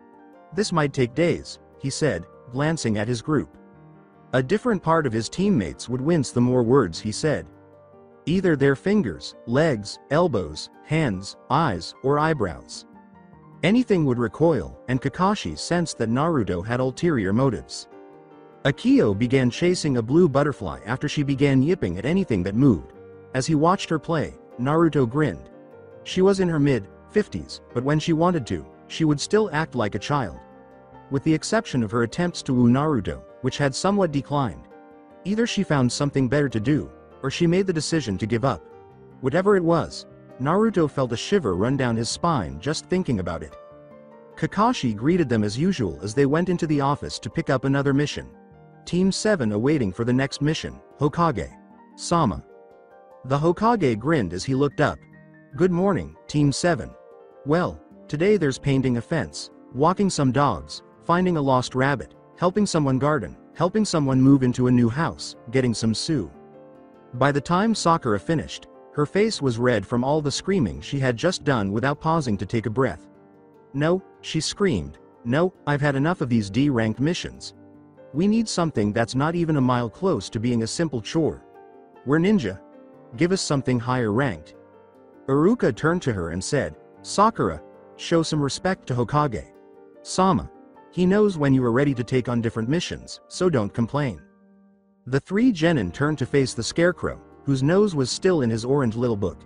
Actually, said Sarutobi, they've been ready for about a week. Kakashi said they just needed to ask. He made every effort to bury his head in the book to shield himself from Sakura and Sasuke's glares, Naruto's raised eyebrow, and Akio's laugh. Like barks. At last, he looked up from his book and smiled at them. What? Naruto asked, shrugging, while Sakura and Sasuke gave him a sidelong glance and humped. You had to be sure that you believed that you were prepared, or else it wouldn't have been good for any of you. After looking through a pile, Sarutobi sighed and said, alright, I'll give you a C rank. Iruka nodded and got up to fetch Tazuna, the client. Your job is to escort a bridge builder to Wave and protect him from bandits until he's finished with the bridge, Iruka said. Alright, then, let me explain how the ranking functions, Sarutobi said. Hiruzen then began to brief them over the course of the next few minutes about the division of the Kage, Genin, Chunin, and Jonin missions. Upon finishing and glancing at the team in front of him, he nearly broke down. Sakura asked, holding 2 vials containing different nail polish, so, what do you think, Naruto? Which is better, the red or the green? Placing a hand on his chin and scrutinizing the vials closely, Naruto thought, red, it seems to go good with your dress, and it's not too bright. Sakura exclaimed, ah, thank you, with joy. While Kakashi was trying to read his book and tune out Sasuke's voice, Sasuke was persistently asking him to teach him something deadly. As the elderly Hokage exclaimed, hey, and, pay attention to me, the 4 members of Team 7 turned to face him. Hiruzen's head slammed into the desk, almost ready to go all Kage on the team's ass, when the door opened to show Iruka with an elderly man around 40 drinking some sake. Kakashi put a hand behind his neck and said, Sorry Hokage. Sama. Did you say something? The elderly man turned to face Team 7 and remarked, this is what I get.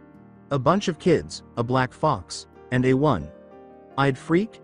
The blonde one looks okay, but the pink-haired one looks like a freak that belongs in a circus. Sakura? Naruto asked, having to stop Sakura from killing the man with the help of Kakashi and himself. Sakura cooled down a little but continued to glare at the man, saying, I'm pretty sure we're supposed to protect him, not kill him. Before leaving via the Shunshin, Kakashi gave the order, meet up at the north gates in an hour. Naruto followed suit, but his was tinged with red and black smoke. The other 2 had no choice but to walk home, which a pink-haired girl found acceptable but an emo found disagreeable. Naruto and Akio were getting ready in his house. He considered Kyuubi and contemplated his next move. It was kind of nice, the demoness. Retrospective. Naruto and Akio strolled through the sewers that were meant to be Naruto's mind while she was still in human form. They continued to walk when they heard a faint whimpering sound along with something else. Crying. As they got closer to the end of the passage, they could see a room that was nearly big enough to house the Hokage monument and that had an equally large gate at the opposite end. That was the source of the sobbing. When Naruto glanced at Akio, he noticed that she was also looking a little perplexed. He moved a little nearer to the gates and heard the melancholy sobs. Naruto peered inside and saw what appeared to be a red ball of fur that was trembling. With Akio trailing closely behind, he managed to sneak through the cage's bars and discover a young lady similar to his age curled into a ball with her legs pressed against her chest. Her red hair curled upwards, almost like fire, and reached her butt. There were also 2 black-tipped red fox ears perched atop her head, though they were pressed against her head at the moment, as in a dejected dog's ears. Then he saw the 9 tails curled up and embracing her body, attached above her butt. The following event caught me off guard. Her modesty was merely preserved by her tails, as she was nude. Naruto knelt down and rested a hand on her shoulder as he approached her. The red-haired girl immediately turned and wrapped her arms around Naruto's neck, clinging to him. After a brief period of shock and confusion about what to do, he started to embrace the girl again. For several minutes, she wept uncontrollably while putting her face against his chest and mumbling regrets. The girl started crying and said, I'm so sorry, I never wanted to do this, I swear, I'm sorry Naruto-kun.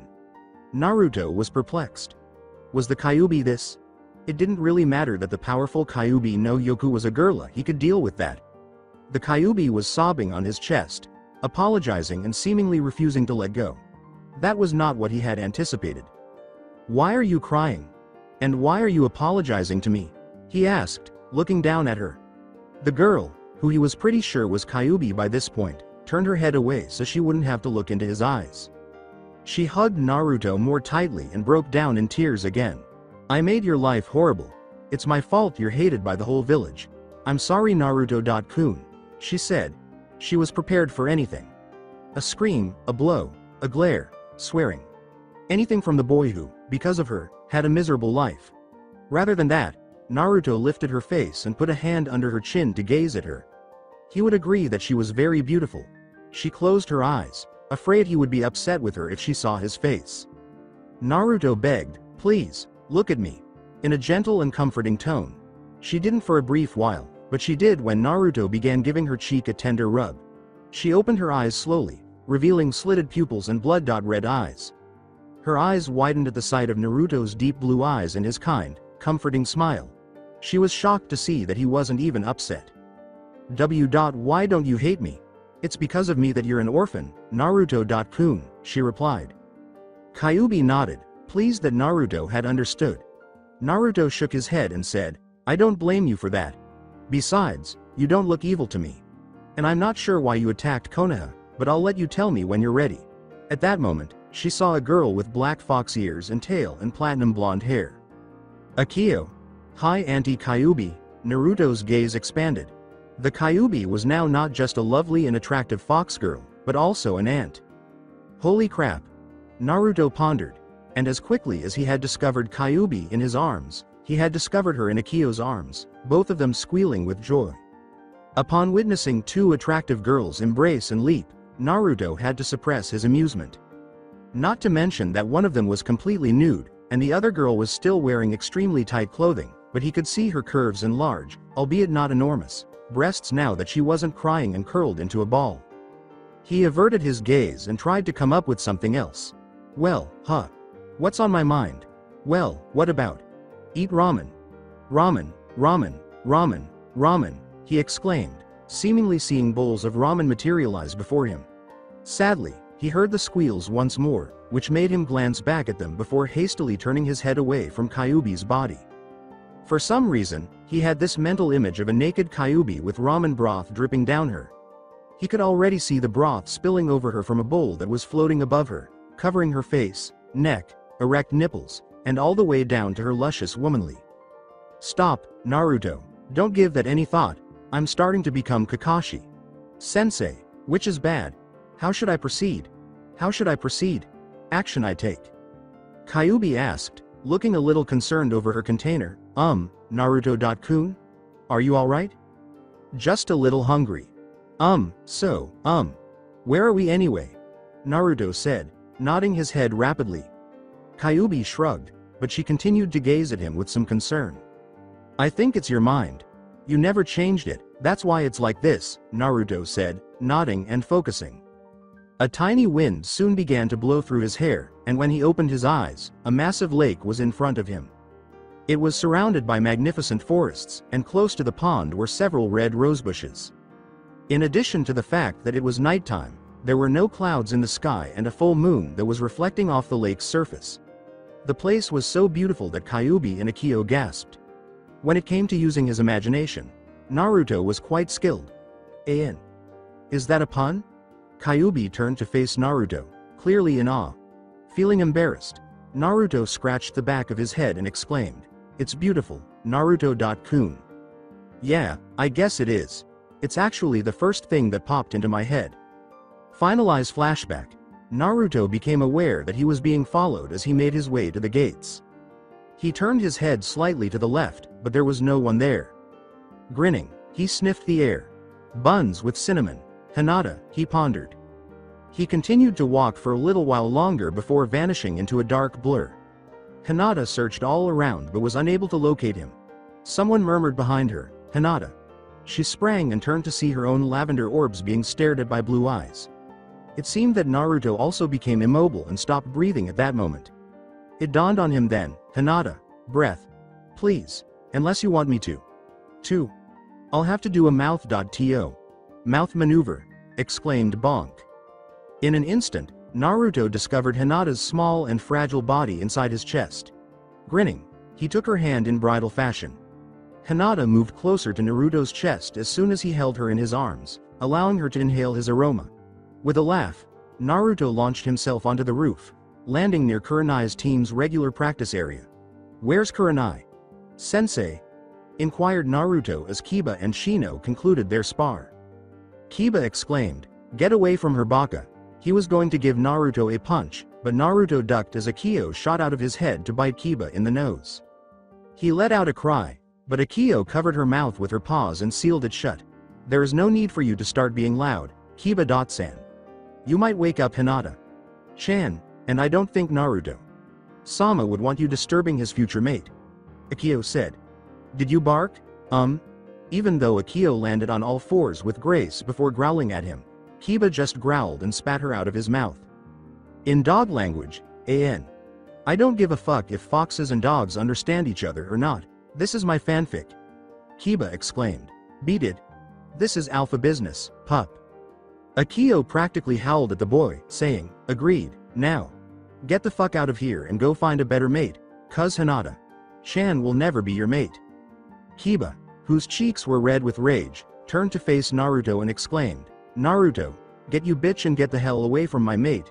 At that moment, Naruto's hair shadows covered his eyes, and the entire world appeared to turn cold and dark. With a word that carried immense fear, he leaned in and whispered it in Kiba's ear. Run. Kiba heard the awful sound of a furious fox before he could inquire as to what was wrong. Turning slowly, he saw that Akio had grown nearly twice as tall as he had. And just as Naruto had instructed, he raced as quickly as his hands and feet would allow while a monstrous Akio pursued him. Naruto whispered to no one in particular. Kami has no wrath like an angry vixen scorned. Approaching Naruto at a trot, Akamaru inquired, will Kiba be okay? Naruto replied, hard to tell. The idea of a castrated Kiba made Naruto, Akamaru, and Shino shudder. If he runs fast enough and tires Akio down, he might just get a few deep wounds. If he doesn't run fast enough, he might have a sex change. It dawned on Naruto that Kurenai was watching the entire ordeal from beneath a tree. Hello Kurenai. Sensei. I came here to give you Hinata-chan. I kinda said the wrong thing when she wouldn't breathe, he said as he approached her. Kurenai narrowed her eyes at Naruto, something he had occasionally seen Akio do. Now he was afraid and anxious. The red-eyed beauty questioned, and what exactly did you say, Naruto-san? You see, I kinda startled her a little and she suddenly stopped breathing, so I said I might have to perform mouth.to, mouth and. That's it, Naruto said with a nervous laugh. Kurenai remained silent for a moment before nodding and attempting to take Hinata from Naruto. When Hinata refused to let go of Naruto's shirt, that turned out to be quite challenging. Following additional tugging and Hinata's complaining while she slept, the light-seen young lady released Naruto's shirt and rolled into Kurenai's arms to sleep. Naruto sighed and began to whistle for Akio, who had just come back from hitting Kiba with a baseball bat. She shrank back to her tiny size as she ran toward Naruto, then ascended his leg and back up to his head. Unaware that someone was observing him from behind a cloak, Naruto made his way to the Konohagakure gates. The three genin, Akio, Kakashi, and Tazuna, were now at the gates and prepared to go. They were largely alone as the Konoha gates vanished over the hill, save for Akio's sporadic chases after rabbits or squirrels. Sasuke led the way. Sakura was to Tazuna's right, Naruto was to his left, and Kakashi trailed behind. They continued to walk and eventually came across some puddles. Abruptly, a pair of men emerged from the ponds, clad in camouflage with kiri headbands and slashes through their clothes to reveal their nuclear nature. They had a peculiar mask on and were linked by a chain. One had his gauntlet on the left side, and the other's was on the right. Kakashi was sliced to pieces by the two of them as they both wrapped the chain around him and pulled. Sakura exclaimed, Kakashi. Sensei, as the two men turned to face the bridge builder. Sasuke threw a kunai at the chain, getting it pinned to a tree, and one of them whispered, one down. Sakura quickly removed two kunai and positioned herself defensively between Tazuna and the two ninja in order to protect the bridge builder as soon as they were unable to move. Naruto suddenly materialized in a blur and kicked the two noob.nin in the roundhouse before they could break free from the chain. Since he was struck hardest, the first person he struck was rendered unconscious, while the second person was left dazed. Kakashi leapt down from a tree, approached them in silence, and said, Good job team. You performed greatly when fighting, like a true team, as Naruto began tying them up. Sakura exclaimed, startled, How are you still alive? Kakashi gestured to the remnants of his corpse, which consisted of several remaining log fragments. Substitution, Sakura came to realize. After tying the two brothers up, Naruto got up and scowled at them. With a cold, serious voice, he said, "Tell us why you're here, why you tried to attack the drunk over there, and you might live." The only man still conscious was about to say that Naruto was bluffing when he revealed astonishing levels of killing intent and uttered the terrifying monotone word, "Now." The one who was still conscious and extremely afraid said, "W. We're here for the B. Bridge B. Builder. We're supposed to kill him so he won't finish the bridge." He could only hope that it was because he had just gotten out of the water, because he was fairly certain he had just pissed himself. But then, not so long ago, he was a puddle, and he didn't really need to urinate all that much right now. Unable to withstand any more of Naruto's murderous intent, he abruptly passed out. Satisfied with the response, Naruto nodded and turned to ask Kakashi what to do. Kakashi was astounded that a genin could create a chunin and simply stared at him. No, give up his guts. C-rank noob.nin criminal. After shaking his head to come out of his reverie, he approached Tazuna and inquired, "What are you hiding? This is a normal C-rank mission, yet there are noob.nin after you. Explain." Tazuna murmured, all right. Have you heard of Gato?" Kakashi nodded. "He has been known for normally running some boats and stuff, but in truth he sells drugs and hires men to do his dirty work. Right now he's been leeching the money from all of Wave, and the only hope we have right now is if I finish this bridge." Thus, Kakashi questioned, "Then why didn't you take another team?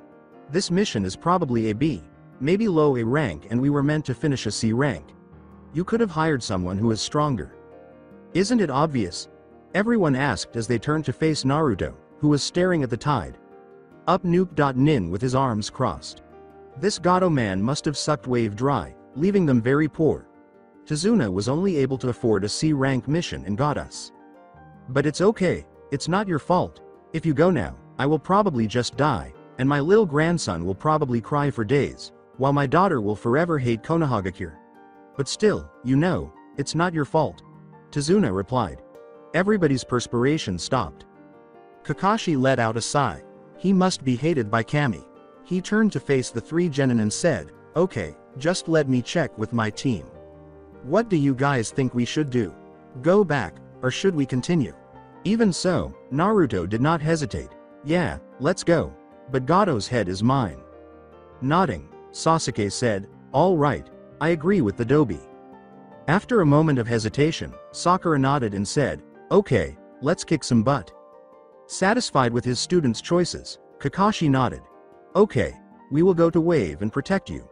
But you will have to pay back Konoha what you owe when this is over." He turned back to face Tazuna. Tazuna nodded and thanked them before they set out once more for Wave. Once more, they failed to witness the cloaked figure vanish into a cloud of black smoke. There's a lot of fog. That's what was running through the minds of Team 7. They were now in a small boat, looking around them for anything out of the ordinary. The man controlling the boat turned off the motor and started using an oar. As they kept going, they saw the bridge Tazuna was supposed to be working on and stared at it in awe. It was very big and impressive, even when it wasn't finished. Once they reached land, they thanked the man and went on their way. Almost a week has passed since they left Konohagakure, and Akio was bored to death. Nothing had happened since that attack from those demon brothers.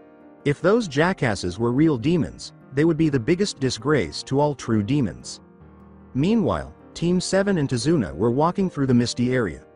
Akio sniffed the air and frowned. The mist was strange, there was something in it that seemed controlled. She smelled again and barked at Naruto. "There's chakra in this mist." Naruto took a sniff as well.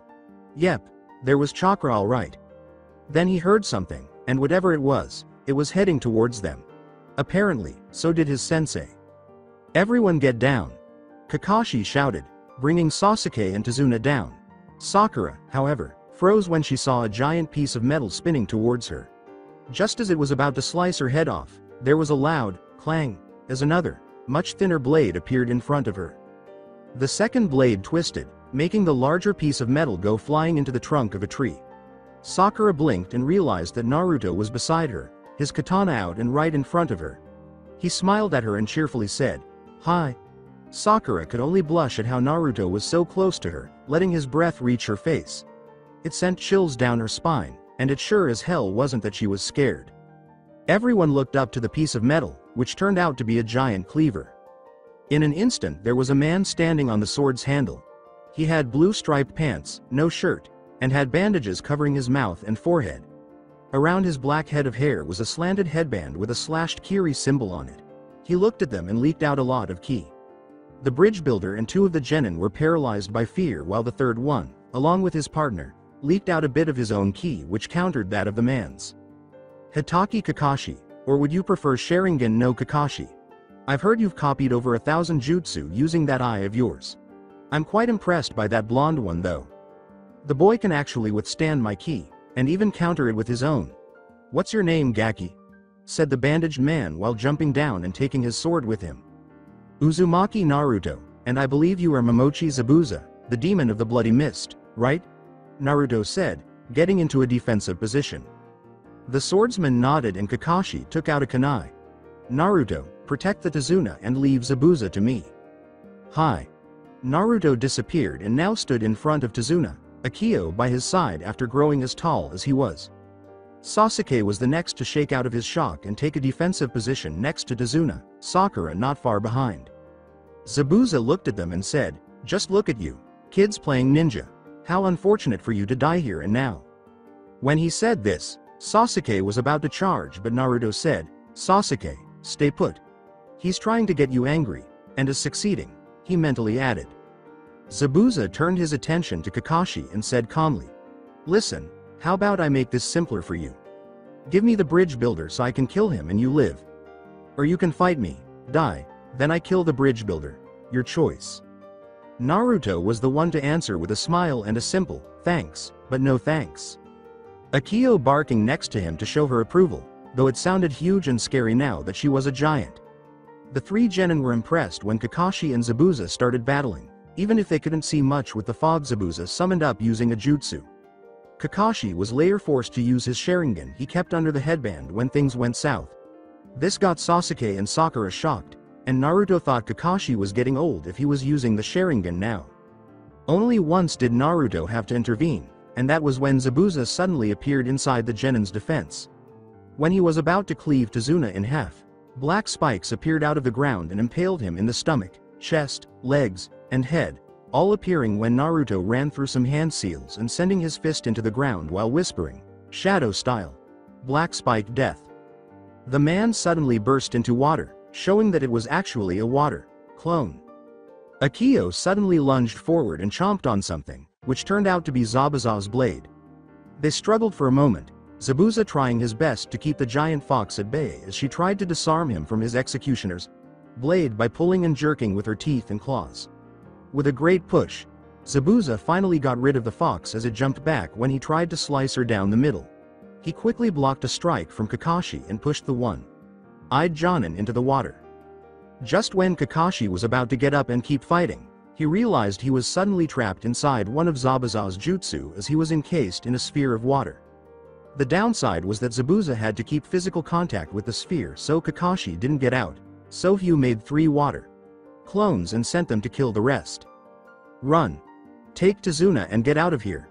The water clones can't go far from the original, so they'll eventually disperse when you're far enough.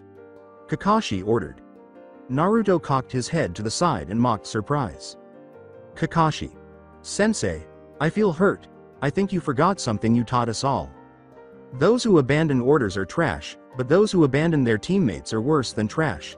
Therefore, we're not leaving you just like that. And with that, Naruto disappeared, appeared next to a tree and reached his left hand inside the shadows. He used some chakra to mold the shadows and brought his hand out. He was now holding a second katana made of shadows with wind designs on it. It looked the same as Akio's katana form, only it didn't have a fang at the butt. He then looked at Zabuza and said, you have 5 seconds to let my sensei go, or I will harm you greatly.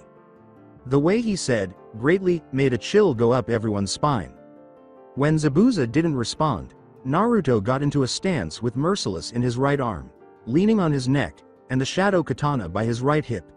If you've seen or played Kingdom Hearts 2, think of Sora's Valor form stance. He rushed towards one of the clones and instantly cut it in half. Then when the next one tried to slice him by the waist, he jumped up and Akio chomped the clone's head off as it burst into water. The last one would have cut off her head, had Naruto not cut his head off when he wasn't looking. Now only the original was left, and he was getting a bit uncomfortable. He couldn't say worried, the brat was just a kid, and Jonin don't get worried by kids. Naruto took out a scroll from his pants leg and unsealed a large Fuma shuriken. He brought it back and started spinning it, before throwing it towards Zabuza's arm. Zabuza had two choices: either leave the jutsu and let Kakashi go to fight, or have his hand cut off, Kakashi out, then fight. Duh. He let go of the sphere, just in time to dodge the spinning blade that was about to slice his arm off. Now freed, Kakashi resumed his fight with Zabuza with Akio and Naruto with him. Soon Naruto and Akio were back with Tazuna and his teammates as Kakashi started mimicking everything Zabuza did in perfect synchronization. Soon Zabuza was so confused Kakashi was finally able to make a hand seal before Zabuza. Water style. Great whirlpool jutsu. Shouted Kakashi as a great amount of water went rushing towards Zabuza and slammed onto his chest. The mist swordsman was sent through a dozen trees before finally stopping in one. Then Naruto stabbed his arms and legs before placing the shadow katana on Zabuza's neck. Kakashi appeared next to Naruto and also pulled out a kunai, ready to kill Zabuza. The swordsman knew he was totally screwed. His arms and legs were horribly damaged, his breathing became difficult and painful, and he felt like every bone in his body was broken. He looked up at the two shinobi before him and coughed up some blood through his bandages. "Can you see the future?" asked Zabuza to the white-haired shinobi.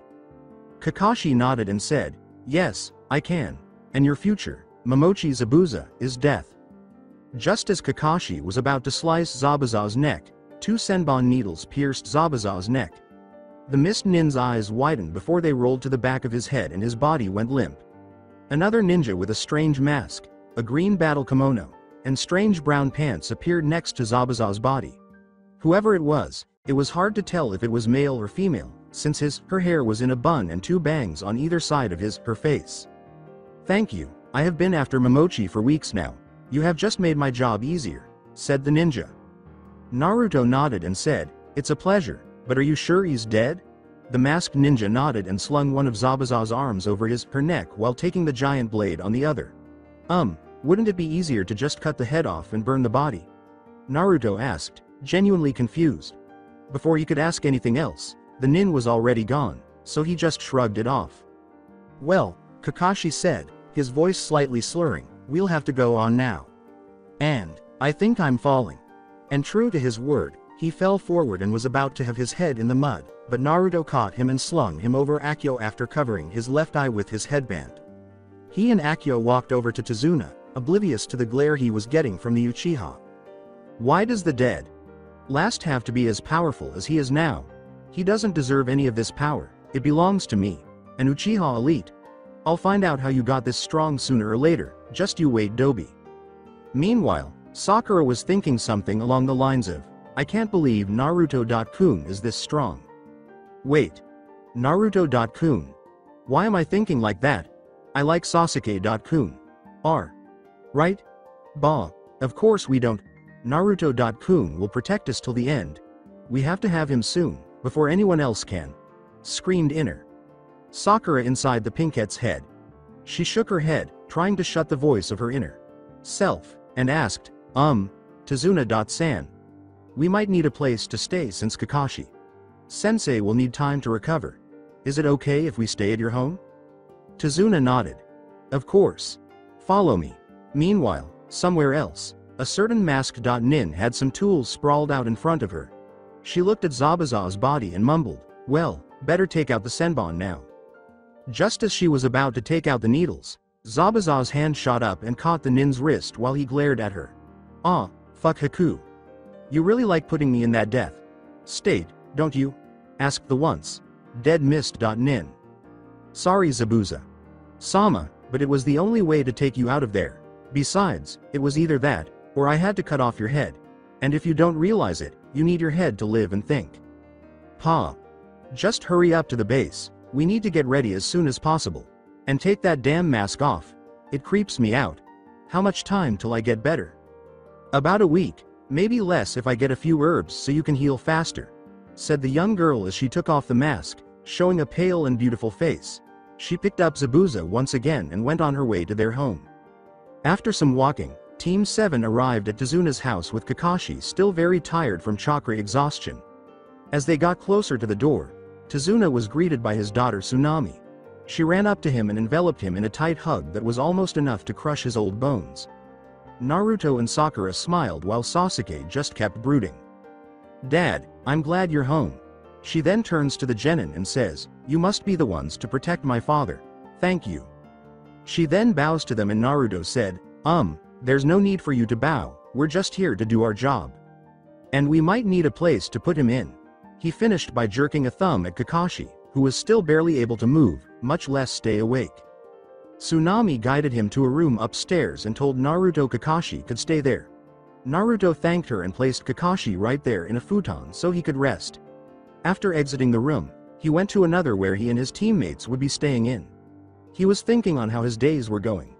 He began to talk to Q-chan more. He noticed Sakura stopped calling him Naruto Baka and just called him Naruto. Though sometimes it sounded like she wanted to say something else after his name. He was close to creating his own original shadow technique and was ready to perhaps ask Hinata on a date. Not only that, but Sakura had started training seriously after some talking. Flashback. Sakura was once again stalking Uchiha Sasuke via roof jumping. She was proud of herself for not being caught by one of the members of the Uchiha clan. What she didn't know was that the Uchiha ass was always too busy brooding to even notice a fly buzzing in his hair if it ever happened. As Sasuke entered the Uchiha district, still his legally, Sakura had no choice but to stop her pursuit and go home. On her way to her house, she could have sworn she saw something in the shadows heading towards a training ground. Curiosity getting the best of her, she ran towards said training ground and watched as a shadow literally came out and walked towards the middle of the clearing. Slowly it started gaining color, its hair the last thing to change back, before there stood Naruto and Akio. Akio then jumped from Naruto's head and growled something at Naruto, who started on stretching. After doing so, the blonde then made a single cross-shaped hand sign and in an instant, without a single puff of smoke, there appeared an army of blondes in front of the original. Sakura was amazed and wondered what Naruto was about to do. She saw him give out orders, but was still too far away to hear. When Naruto was done talking, all the clones took out the exact same katana from their backs, the kanji for merciless, on both sides, and they all took up a fighting stance. Naruto also took out his own and mirrored the clones. Then it was quiet. Nobody made a sound, and the only thing Sakura could hear was her own heartbeat and her breathing. Then, as if a switch was activated, all the Naruto clones charged at Naruto. The real one started hacking and slicing all the clones that came to him from all directions and angles. Sakura was even more surprised. Even from here, she could hear the sound of metal against metal every time Naruto parried and blocked a sword aimed at him. It was a clear sign that these weren't regular clones since normal ones were mere illusions.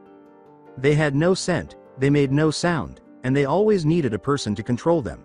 These were attacking the original with independent thought, they made sounds, the weapons they had were real, and they also seemed to be performing some jutsu using the shadows every now and then. In about half-an hour, there stood only Naruto, slightly panting and looking over what his clones just gave him. He had a good guard, but there were still a few weaknesses and some openings he had to work on. As he sat down to rest, Akio went up to him and said, "Naruto Sama, the pink-haired girl is watching us. Should I take care of her?" "No," Naruto spoke back, "leave her alone. Maybe I can make her train a little." With that thought, his body seemed to sink into a black and inky pool as he slowly melted into the shadows. Sakura was startled, not sure where he went, before she heard breathing behind her, along with what sounded like a dog panting. She slowly turned around and met Cerulean. Blue eyes and a smile from the blonde she had just been observing. He looked at her as if joking around and asked, "Enjoying the show?" Sakura couldn't help the blush that was spreading across her face. Naruto chuckled and asked, "So how's your training been, Sakura-san? You getting any better?"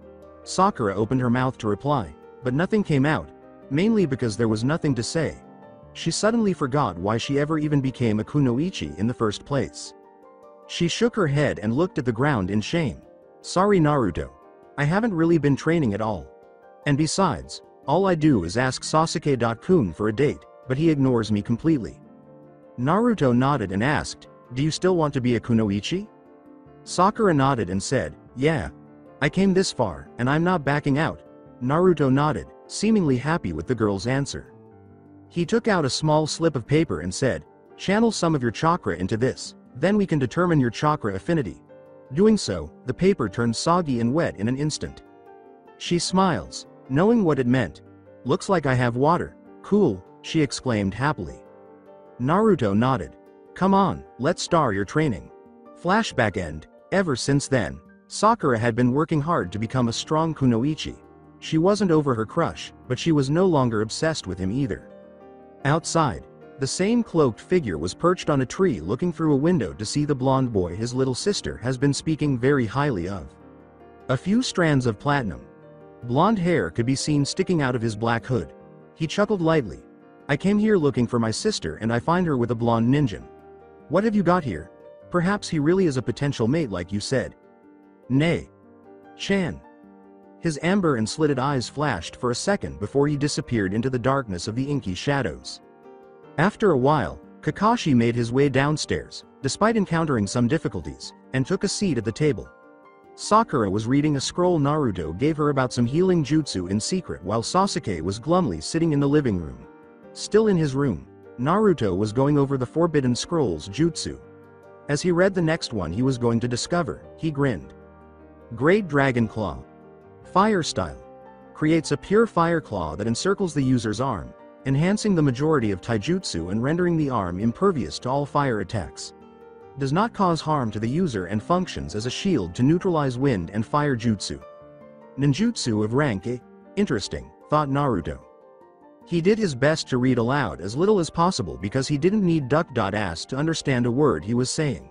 He quickly put the scroll away and left the room after catching the smell of something. After that, he went downstairs, where the aroma of dinner emanating from Tsunami's kitchen quickly attacked his nostrils. He licked his lips absent-mindedly and headed for the dinner table. As Akio liked to hunt, she was left outside. She preferred rabbits and smaller animals, but an occasional treat was fine. She was constantly running around, trying to find anything to eat, but either there weren't many of them or they were very cunning. Until she had the unsettling feeling that someone was watching her, she continued to look around. Her ears perked up a bit, but it was too late to avoid the enormous shape that lunged towards her, pinning her to the ground with just one paw. What the hell? She yelled as she attempted to see what or who had struck her. She looked up and saw slitted pupils in bright amber eyes, just like her own. Ni-san? She asked, gasping. The figure released her and retreated a short distance. A fox that was nearly the size of a small horse was standing in front of her. It was exactly like her in that it had 5 tails behind it, its canines protruding from its jaws, and it had pitch black fur. Hey Akio. Haven't seen you in a while nowadays. What happened? I've heard how you've been coming back home to get some scrolls and leaving to train here. And why do most of the vixens in our clan keep talking about fish cakes? It asked her as it cocked its head. It went on, do you have fish cakes? I love fish cakes. With a happy wag of all 5 tails. Akio let out a sigh.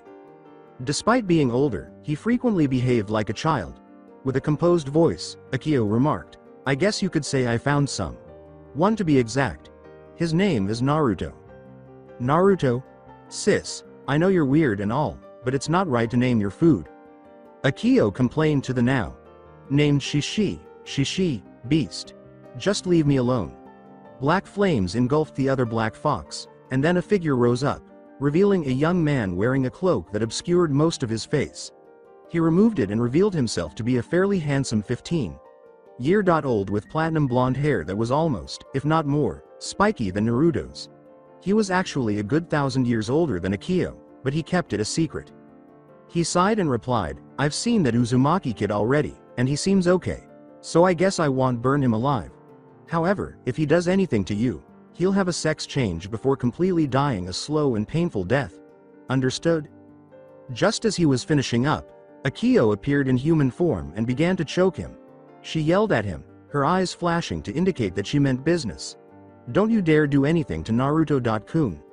I'll beat you 100 feet into the ground, rip your tails off, and then force feed them down your throat. Do you hear me? Shishi laughed. I mistakenly believed it was Naruto. Sama, not Naruto-kun, he teased. When Akio realized her error, she flushed profusely. She yelled at her brother again, this time with an insane laugh. I mean Naruto. Sama. I meant to say Naruto. Sama, damn it. Oh, wait till I tell him about this. It'll be sweet, he uttered, his voice sounding a lot like Eric Cartman. After a moment of stammering, Akio bowed her head and said, okay, let's just go already. After saying so, the two transformed back into foxes and started running toward the bridge builders and his family's home. The residents of Tazuna's family and the rest of Team 7 were now enjoying dinner together, with little to no conversation. That is, until a small child entered the room wearing what appeared to be a permanent unhappy expression. He ate his meal silently while sitting down. For roughly 4 seconds. Before yelling at the leaf shinobi and smashing his fork against the table. Why do you try so hard? You're all going to die anyway, so why bother? I dunno. Maybe it has something to do with the fact that the whole place is being placed under his control and I don't like it one bit. What other reason do we need? Naruto responded with a straight face. They were about to assist, so he wasn't sure why the child was upset. Tsunami gave the boy a sneer. Inari seemed unhappy and kept glaring at the shinobi. Inari, show some respect. These are the ninja that are going to help us get out of Gado's grasp and save this village.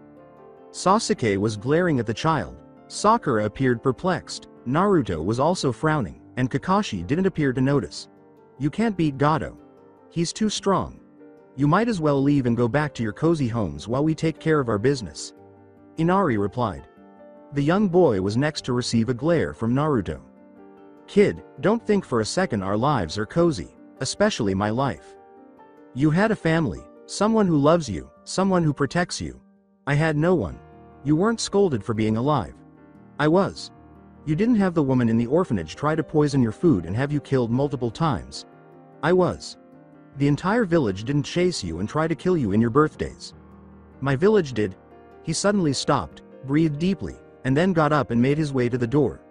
With a backward glance, he said, I'm off to train. Don't look for me. Kakashi gave a nod.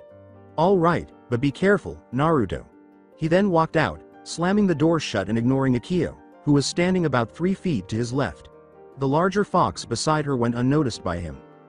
When Shishi had finished speaking, Akio had already gone after her master, saying, So that's your fish cakes, EH. He seems pissed.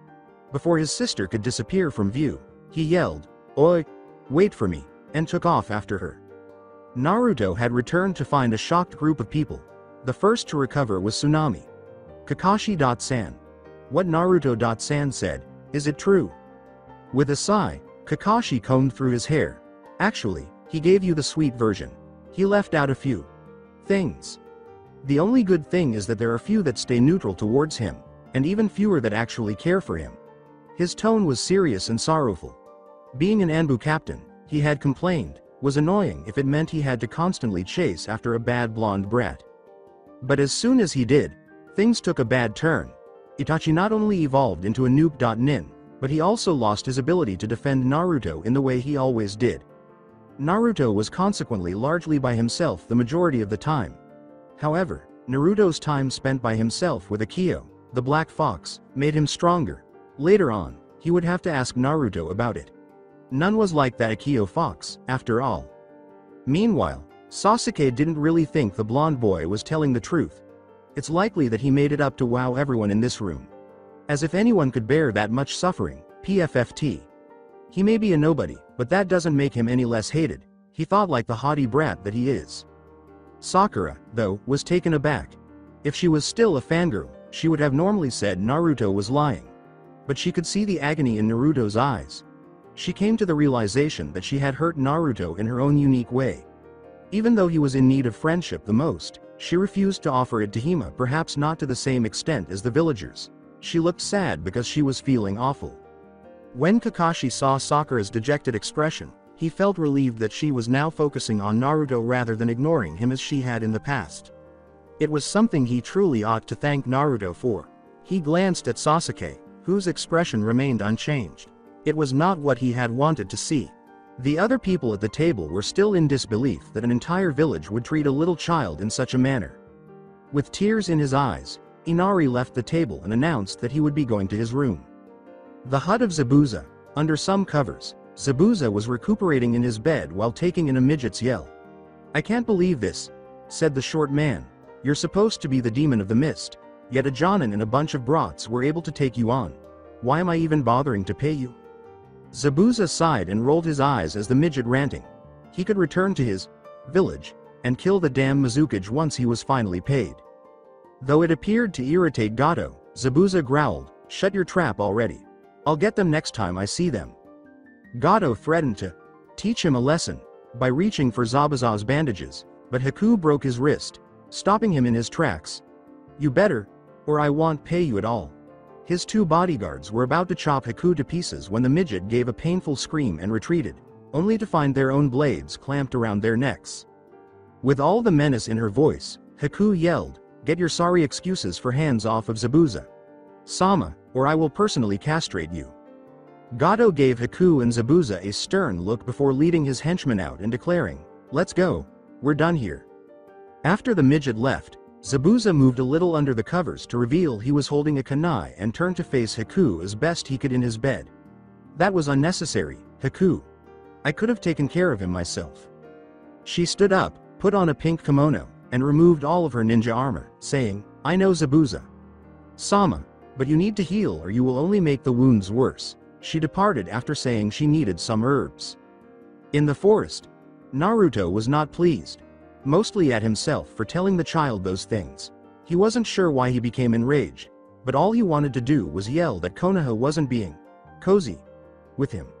Rather than trying to help the cursed children, he genuinely wanted everyone to know what Konoha did to them. Perhaps he was truly losing it. It happened again. The slash that went straight through the tree caused it to fall. He was even pushing chakra into the blade without realizing that's not something a regular blade should be able to do. He was only aware of his anger and the fact that he was cutting in order to let it out. Almost every tree he passed had been chopped down, both left and right. From behind a bush, Akio and Shishi were observing the blonde. Akio worried a great deal about her master. She had no idea that Naruto was so angry. After several hours, when it was almost dawn, Naruto finally passed out from mild chakra exhaustion and fell to the forest floor. Akio approached him cautiously, curled into a ball on Naruto's chest, and dozed off. A little while later, 3 minutes, to be exacta, a young girl who was probably older than Naruto and was dressed in a pink kimono entered a clearing. As she moved about, occasionally bending down to pick up a herb, she became aware of a boy who was resting a few feet to her left, close to a spot where the trees had been cut through. He appeared worn out but gradually getting better. As she approached him, she noticed a slight shift in the black cloth covering his stomach. Then she saw that it was, in fact, a black, furred fox. She could have held this enormous fox in both of her hands, though, since she had seen it during Zabuza's fight. She recognized him as the person who had stabbed Zabuza and was ready to murder him. There wasn't enough water for her to use her ice powers, and she probably ought to have brought some weapons. Oh no. Perhaps I should choke him. No, when he begins to struggle, the fox will probably wake up. Why had I left my weapons behind? I could have brought a senbon or two, she complained to herself in her head. She moved in closer, studying his face more closely. She was positive he had blue eyes the last time she saw him. She did not take her eyes off his blonde spiky hair and his whisker marks. She was only an inch or so from his face before she even realized it. She blinked twice, then slowly sat up straight once more, a noticeable flush on her face. She became alarmed when she turned to face the fox once more and saw that it was awake. She turned to face the small creature after it had given her a quick glance from atop the blonde's stomach.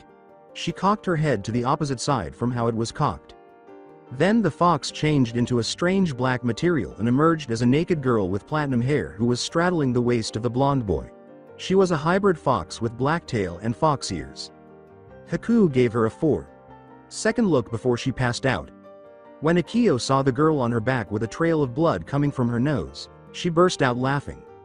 The ice user awoke a few more minutes later. Naruto was also waking up, just in time. The young blonde stood up and took a moment to survey his surroundings before focusing on the young girl who had her back to him. Making sure he didn't see her, she appeared to be angrily wiping something off her face. Raising an eyebrow, he glanced down at his lap and saw Akio, in her fox form at the moment. "I did something that will make you angry, so I'll just be cute and adorable," she said. glancing at him with those puppy dog eyes. He glanced back at the girl in the pink kimono and black hair. He would concede that she was extremely attractive, with almost identical chocolate brown eyes to his own. In terms of eyes, the girl was thinking much the same as he was. They appeared to belong to someone who was depressed and lonely, just like her. She blushed a little when Naruto gave her a smile. "Hi there. What are you doing here?" Haku bowed down to pick up herb from the ground and said, after taking a quick glance around. "I'm picking herbs for someone special to me." Naruto deadpanned, "Lady, that plant you're holding is poisonous." He was correct, she realized as she studied the plant. With a flush of shame, she let the plant fall, and Naruto gave her a silly looking look. She almost did something dumb, though. She looked back at Naruto after clearing her throat. "So you're a ninja? It must be hard a life. You shouldn't be sleeping here, you could catch a cold." Naruto said with a smooth voice, recalling numerous occasions when he was forced to sleep on the streets. "Hey, not like it's the first time I've slept outdoors. And besides, I haven't caught a cold in my life." Akio draped her scarf-like body around his neck and gave Haku a curious glance. Though she couldn't recall, the little demoness was positive she had seen the young girl previously. "What is your name?" the girl inquired. "My name is Haku. I'm Naruto." "So, who are the herbs for?" "Someone precious to me. Were you training here?" "It looks like it because of the damage." She was curious. Naruto noticed how much damage he had caused when he turned to face her. His eyes grew wide, and he experienced a mild backache. The guard for Merciless is prodding his back as he turns to look. With caution to avoid cutting himself, he removes the blade. He put it back in its sheath, got to his feet, and raised his arms to the heavens. Haku had to bite her tongue to keep from blushing when she saw his flawless arms and abs. For some reason, he seemed undernourished, and she scowled at that. Haku-san nodded as Naruto turned to face her and asked, "Do you need any help with the herbs, Haku-san?" They spent the majority of the morning gathering plants and sharing stories about their cherished ones. After that, Naruto waved and grinned broadly as they said their goodbyes. She had a sad expression on her face as Haku left. Naruto-kun. All I can hope for is that we don't have to battle at the bridge. And I hope I can get rid of you right away if I do. She thought regretfully as she walked back and vanished through the water. Shunshin. I'm so sorry. Naruto began moving normally, but halted after taking 20 steps when he realized something. He sighed and muttered, "Better get back before they get worried." Why was he being followed by the footsteps of a big fox if Akio was around his neck? And, come to think of it, that wasn't Akio's scent. He slowly turned his head so that he was facing lips, which is salivating, and greeting the fish cakes with a hello. Naruto leapt backward and assumed a fighting stance, holding Merciless in his hands. The fox got up on its hind legs and brought its front legs in a pacifying manner before he could attack. With a happy tone, it exclaimed, "Whoa, heel, fish cakes, heel. Down boy, don't want to hurt your mate's brother do you?" Naruto realized this creature had 5 tails. It is. He erupted into a ball of black flames, then reshaped into a boy, slightly older than Naruto, wearing a cloak, and sporting a few platinum blonde bangs poking out of his hood. Naruto could tell this guy was serious when he asked, "So how you've been fish cakes? You treating my sister good? Or do I have to kill you if you aren't?" He also had a huge smile on his face. Who, after all, would have a fist covered in spikes the length of his arm? The ones around his wrists were on like a bracelet and curved to point in the same direction as his knuckles. They were at the tips of his knuckles. The spikes began to spin, the ones on the wrist moving counter-clockwise and the ones on the knuckles rotating clockwise, adding to the overall coolness. It was silent, but it had a menacing appearance. With his head tilted to the side, Naruto inquired, "Sister?" The boy gestured to Naruto's neck, where Akio's puppy dog eyes were grinning. Naruto. Sama. Meet my older brother, Shishi. Shishi arched an eyebrow at what he had just heard, and Akio, in her human form at this point, hugged Naruto with a sorrowful expression. Naruto began caressing her tail in an attempt to cheer her up, eliciting purrs from the vixen perched on his lap. Shishi was shocked to find such behavior in humans. He had no idea that people would harm another person, especially a younger one. And the first time they attacked Naruto when he was 2 years old, they ran a sword through his lung because he was a fucking kid. Goddammit, a lung. Though Naruto claimed he was slowly losing his hate, he was beginning to wish for Konohagakure to be destroyed. After a brief moment of staring skyward, Shishi decided to be direct in his questioning and turned back to Naruto, asking if he could stay with them. He added, "It's getting boring in the demon world. And if you show that you can be trusted, I'll give you a little present, fish cakes." At this, Naruto raised an eyebrow. Though he was a little happy that a demon was giving him a gift, he was still a little wary of the young demon in front of him. Shishi claimed that as long as the demons could continue to move, they could appear to be as old as they please. Having a demon who was limping and looked like an old man was useless, right? Placing a hand on his chin, Naruto paused to reflect. With her adorable puppy eyes, Akio seemed to be whimpering in an attempt to get him to agree. After 3 seconds of staring at her, he turned to Shishi and said, "Yes," with haste. Shishi let out a sigh. With a dejected shake of his head, Naruto asked, "You can't resist it either, can you?" Shishi put a hand on his shoulder and added, "If you find a way resist it, you are more worthy than me, my friend."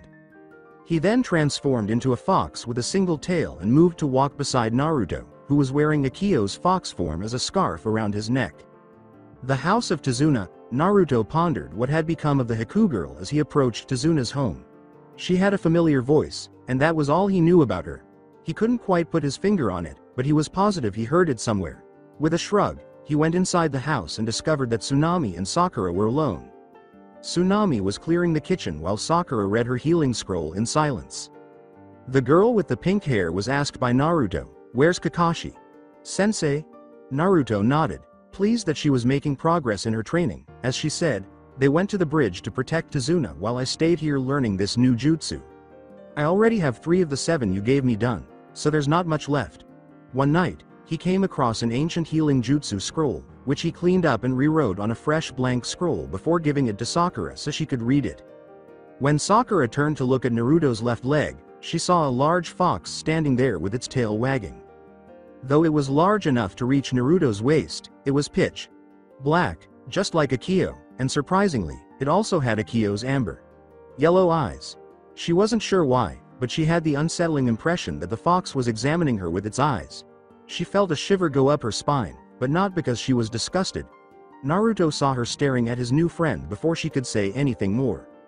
"Oh, and this is Shishi. He's Akio's older brother, so don't worry about him hurting you. He's actually a lot more playful than Akio, and I think he likes you," replied Naruto. Shishi did indeed like Sakura. She was attractive, powerful, and had a pleasant scent of berries and forest. She blushed as he gave her an eye smile and gave her a bark. She just did, without knowing why.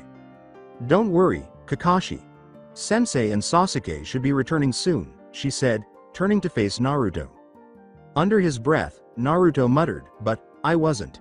He really didn't give a damn about the Uchiha, but he's fine with him leaving the house for as long as possible, provided the idiot didn't bother him. Furthermore, Kakashi. To be honest, he wasn't overly concerned about him. The man was a Jonin, after all, and he knew how to take care of himself. However, it didn't take long for him to lose it over Uchiha's annoying behavior. And Naruto hoped he was there to help beat the shit out of that brat when that happened. He shook his head, grinning at her, causing her own smile to reciprocate. "Anyway, keep up the good work, Sakura. Hope you'll be strong enough for what's coming up. I don't want to have to keep saving you, no matter how much fun it is." When Naruto was around, she was always content. She was an only child, so she had no experience with having older or younger brothers or sisters. She was grateful to have Naruto on her side because he was the closest thing she had ever had to a brother. Occasionally, she felt like calling him Ni-san. An. If you're still against Sakura, then too bad for you. The majority of you didn't want her in Naruto's harem, so she'll be his adopted little sister, Nuff said. With a sigh, Naruto set off towards the kitchen to see if he could be of any assistance. While traveling, he glanced out of a window to see Inari sitting quietly by the dock beside his home, staring out to sea. Naruto went outside and sat down next to the little guy after feeling bad for yelling at him. Trying to be nice, he said, "Hey Inari, how've you been?" Naruto grinned and ruffled Inari's head through his hat. The boy remained silent for a minute before mumbling, "I'm sorry, Naruto-san. I shouldn't have said those things, and I'm sorry if I made you remember something you'd rather not have." "Don't worry about it, Inari. I guess losing a father and lacking one are different, but are also equally painful. So tell me, what happened exactly? After giving him a long look and debating whether or not to tell the blonde, Inari concluded that Naruto should be informed. He told him everything, including how his father had taught him a lot of lessons. Inari's father in this story is actually Kaiza, how they occasionally went fishing, and how his father had wished to defend the small town with just his hands. He succeeded, but at a terrible price. Gato killed Kaiza in front of the entire town for his actions after learning about them. When Inari began to cry at this point, Naruto put an arm around the young child and held him close as he sobbed against his side. From their home, Akio and Shishi observed, both content that Naruto was a friend.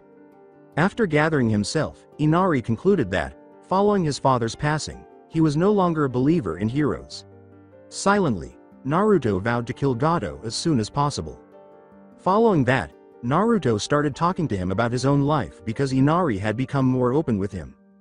In order to avoid telling Inari too many terrible details, he made an effort to keep it all to a minimum. Nevertheless, Inari recalled what the village attempted to do to Naruto from the day before. They eventually just talked about their experiences after a while. The tricks Naruto pulled, the occasional good time Inari and his mother would have together. It was almost noon when they started laughing and the sun had come up. Tsunami called out to the two boys, "Time for dinner." Two voices called out, "Hi," simultaneously, and then the two boys were in the kitchen in a blur, with Inari finally grinning at the table. When Naruto noticed the Uchiha staring at the wall, his smile waned a little bit. He glares at everything these days, really. When Akio and Shishi heard it was dinner time, they got excited and went hunting, hoping to find a small animal or something. After several days, Tazuna was looked after by the genin and one jonin alternately each day. One day Sasuke and Kakashi would watch him, and the next Naruto and Sakura. After interacting with Zabuza for roughly 6 days, they were prepared for combat. Dinner went down pretty well that night, though Kakashi did get a few raised eyebrows or glares for reading his little orange book. Tazuna and Naruto raised their eyebrows, while Tsunami and Sakura glared. A knock on the door came after a while.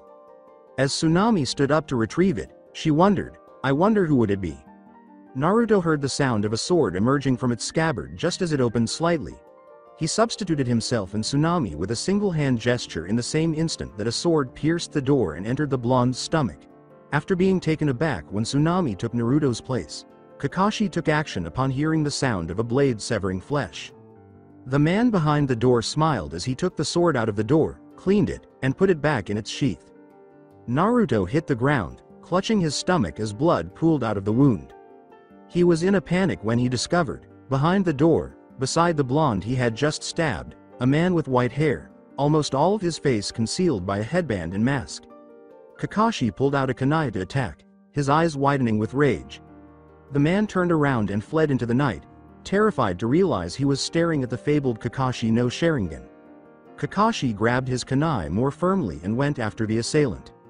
Sakura hurried over to Naruto's side and started using what little medical jutsu knowledge she did have to heal him. Beside him, opposite Sakura, was Akio, who put her paws next to Naruto's wound and sent him a yuki without hurting him. Even though Naruto's wound was healing very slowly and he was still in pain and barely alive, Sakura was surprised. He was gritting his teeth and had his eyes tightly closed in agony. Though Sakura was expecting a scream or something, she was impressed that Naruto just breathed more laboriously. She recalled what he had said about the beatings he had received as a child from the village.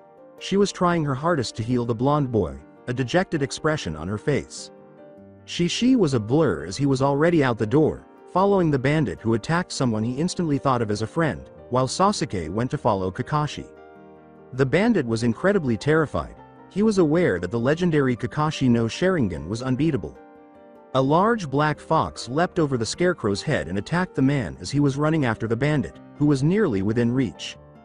Just in time to witness the man being bitten and scratched by the enormous fox on him, Sasuke materialized beside him. The most terrifying aspect of all was the fox's 5 tails, each of which had hair that stood on end, giving it a feral appearance.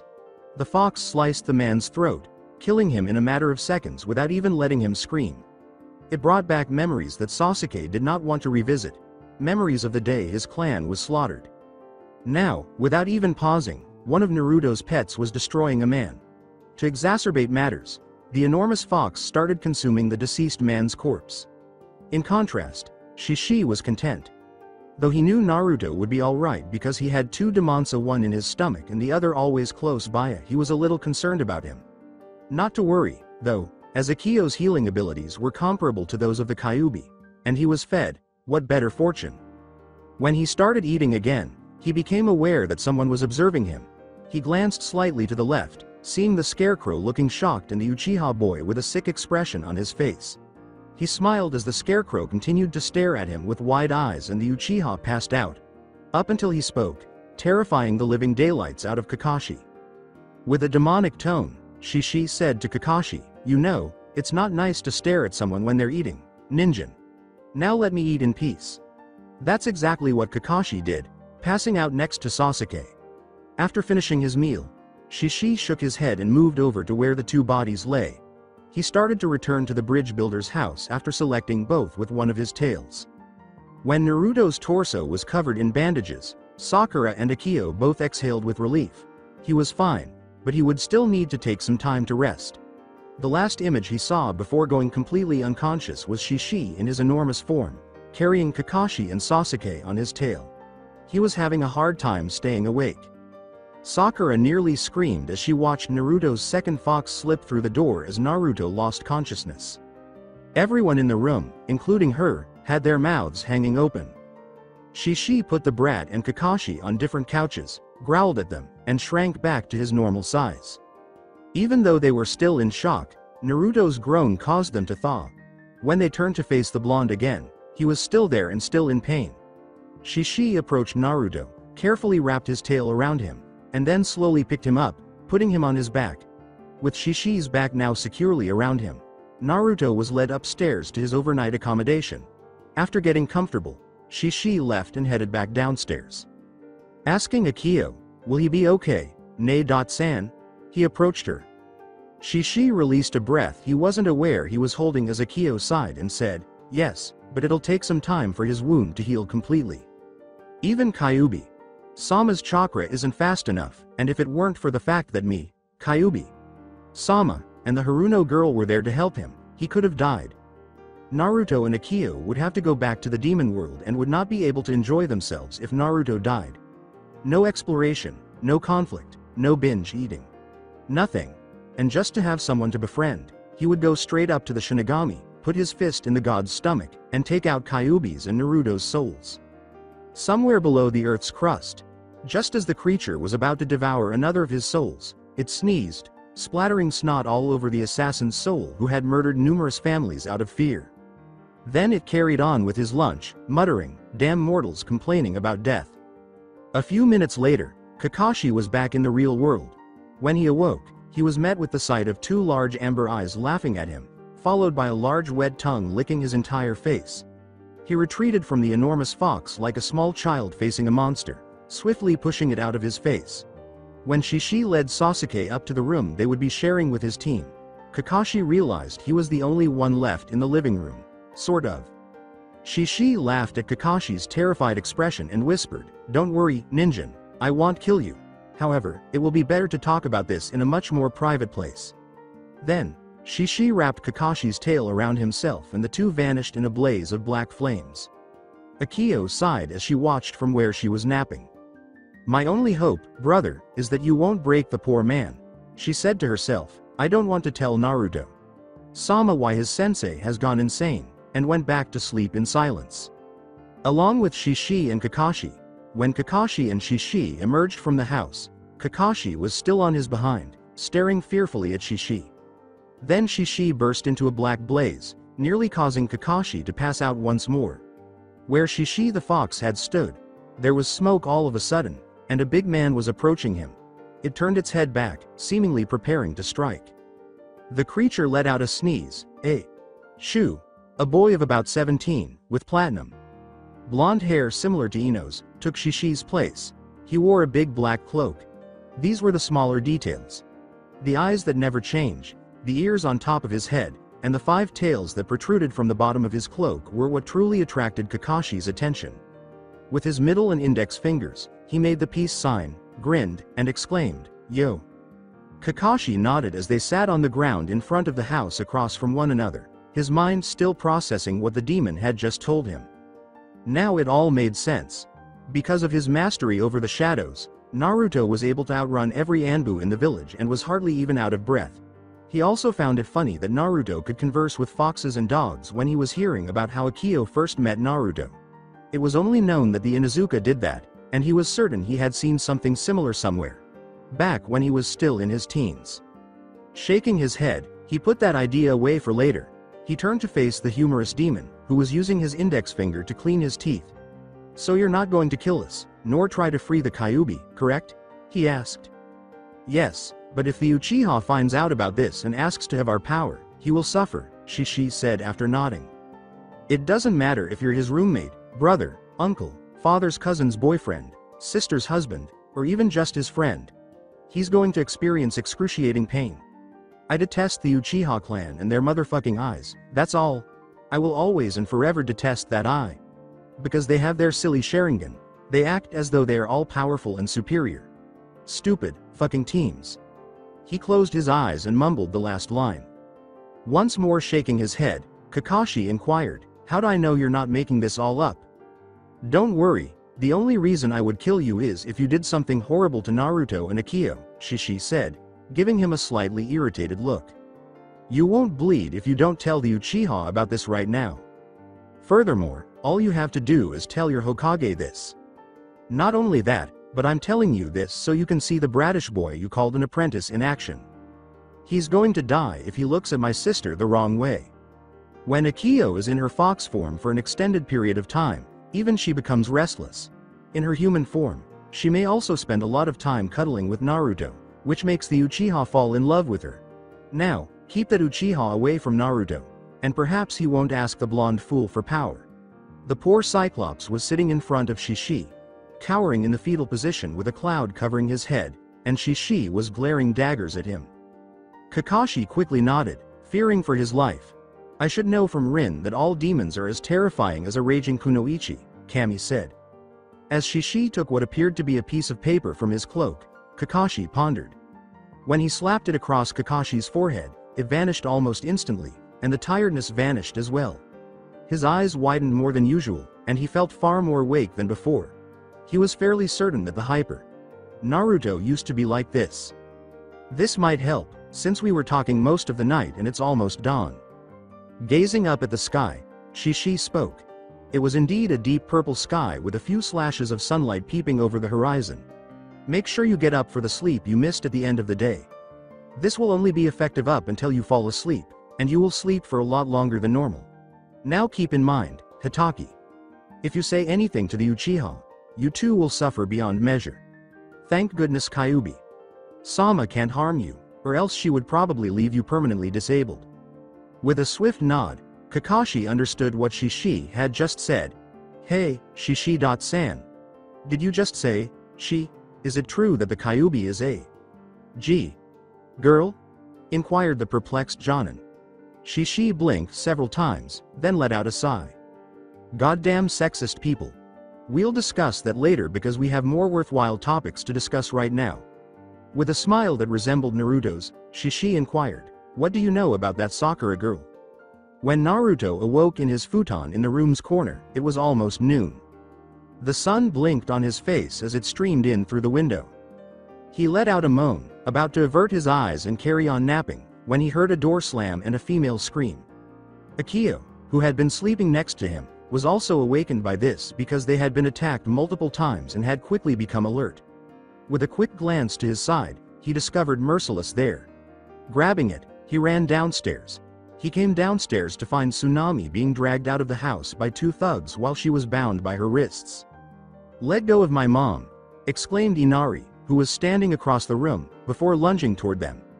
A knife was positioned directly beneath the neck of one of the thugs who appeared irritated and was ready to chop off Inari's head. He turned to see a blonde teenager applying pressure with a katana to his neck while some blood was dripping from a small cut beneath his cranium. There was a cold voice, uncharacteristically for a boy of his age, saying, "I suggest you leave her alone, unless you wish to die." The two thuds caused the thug to look down at the blades that were once on their swords. They didn't buy it, and they were going to slice Naruto instead.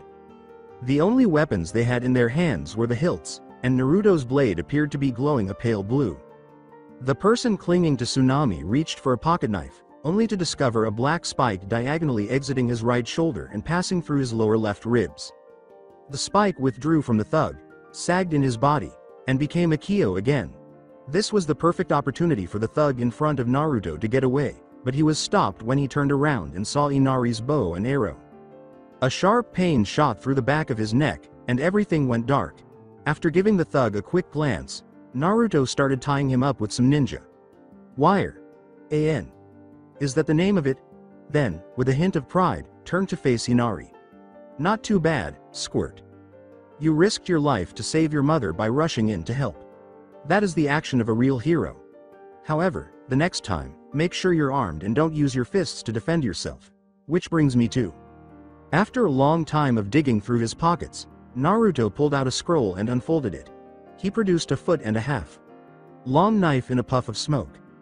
The blade was about a foot in length, and the handle was made of black leather. Its butt was a fox's head, and it had red markings all along the blade that kind of looked like fox scratches. Beside it rested its sheath, a brown leather with a yellow sash encircling it. Use this to protect those you care about only if necessary, he said, tying it around Inari. Use it wisely, as it is much stronger when the sun is hidden. Satisfied with the present, Inari nodded and fastened it to his waist so that it dangled at his left hip. After giving a nod, Naruto went back upstairs to retrieve his remaining belongings. Where are the rest? He asked Tsunami as soon as he returned downstairs. They went to the bridge with my father, she turned to face him. With a nod, Naruto dashed outside and saw that Shishi was snarling at some more mercenaries who were emerging from the forest, exposing his 5 tails. When the black fox realized Naruto was around, it yelled, "Go! I will look after Tezuna's family." With a nod, Naruto and Akio took off into a swirl of black smoke. Kakashi was taken aback and ecstatic by the power that was flowing through him. He had the impression of a young child high on sugar. Nearly all of his movements were blurry. Zabuza was taken aback as well, having to make sure the oddly ecstatic Kakashi hadn't stabbed him. Sakura was facing Tezuna, her chakra prepared for a water jutsu if needed, and she held a kunai in each hand in a reverse grip. Meanwhile, Sasuke was engaged in combat with the ice user and was only just managing to survive, that is, he was losing badly. Most of his body was covered in needles, giving him the appearance of a massive standing porcupine. The hunter. Nin's reflection was reflected in the mirror in front of him, so he gritted his teeth and glared at it. He was still unable to locate and strike the ice person through the ice dome, even with his Sharingan awake. Haku sighed, not sure what to do at this point. She knew the guy was the prickly kind, but she didn't want to hurt him. She let out a small sigh of relief. Well, at least it wasn't Naruto. And as if to tease her, a wall of shadows materialized to hide the Uchiha just as she was ready to unleash another round of Senbon. Glancing from one of her mirrors to the other, she saw Naruto standing there, his hand enclosed in a shadow that reached the Uchiha's front. Her eyes grew a little wider. Naruto-kun. As much as I hate the Uchiha brat, I can't let you kill him, Naruto sighed. The Uchiha brat hissed, "Shut up, Dobi. You're not needed here, I am able to look after myself." He reprimanded Naruto, saying, "And if you really were going to help me, why didn't you just attack while he wasn't looking?" After giving Haku a sidelong glance and shrugging, Naruto slouched into the dome and murmured, "'Cause I have a better defense than you, and might be able to pull something off. Now, prepare to put that eye of yours to good use and hold your tongue." Grudgingly, Sasuke said, "Dobi." To the blonde boy before doing so. With a simple sigh, Naruto charged his chakra, prepared for anything. While outside the dome, Akio continued to search for anything that could aid Naruto. Naruto had one advantage over the Senbon thus far. His shadow shields kept the Senbon from penetrating, keeping him largely safe. Right now, Sasuke. He didn't like him, but at least he was one of the few who knew what it's like to be alone. He let out a sigh and turned back to face the ice user, who then launched a flurry of Senbon at the two in an attempt to temporarily render them unconscious. Once more, as Naruto raised his shadow based shields, the metal like shield clanged. Regretfully, Naruto was growing weary. Sasuke was already on his knees, and even though the shield was powerful, he was getting tired. Abruptly, yet another onslaught of senbon was approaching, too quickly this time. Just as Naruto was about to set up a shadow wall, a senbon managed to get lodged in Sasuke's neck. When Sasuke's body collapsed headfirst, Naruto's eyes grew wide. Or, at least, that's how it appeared before Sasuke vanished in a cloud of smoke and was replaced by Akio. Shishi felt strange as he hacked off the head of another bandit. It seemed as though someone had just sent an ice cube to crawl up his spine and remain in his stomach. Akio. He wondered, trying to figure out why he felt that way. Shaking it off, he attempted to return to his ability to sense the presence of enemies. Naruto was horrified to see Sasuke emerge from right outside the ice dome, where Akio had been. Haku was astounded by what the Konoha ninja had just accomplished. She made more senbon ready to kill Sasuke for what he had just done to save his own hide after recalling the small pup on Naruto's chest. However, a massive mass of ki was felt throughout the entire bridge before she could even throw them. It wasn't even directed at Zabuza or Kakashi, but it was enough for them to see their own deaths. Red chakra burst out all over Naruto's body, revealing an enraged fox face above him. His nails and fangs grew into canines and claws, his eyes turned red and developed a slit in the pupil, and his whiskers darkened and thickened. He struck Sasuke hard across the face in an instant, shattering his jaw and propelling him a good 20 feet away. Then he turned to face Akio, and saw that the senbon was so close to her heart that she was having trouble breathing. In an instant, Haku became the center of Naruto's attention. His rage remained, and Haku was the only person who was in range to attack at this point. Haku barely made it out of the mirror before Naruto's punch broke it, as she was unprepared for the blow that was aimed at her. With the intention of at least immobilizing the blonde, she entered another mirror and threw more ice senbon at him. However, the foul red chakra blasted them away and melted them. She hurried out of the mirror and tried to get into another, but Naruto's hand grabbed her left ankle and threw her face first onto the floor. He turned her around while keeping his hand on her ankle, yanking her down until she was directly beneath him. He raised his hand, prepared to strike the ice. Nin's face with his fist, but halted upon witnessing the final fragments of the fractured mask slide off her face. Gazing into her somewhat lifeless eyes that were simply staring back at him, he gasped. The red chakra subsided as he became somewhat calmer.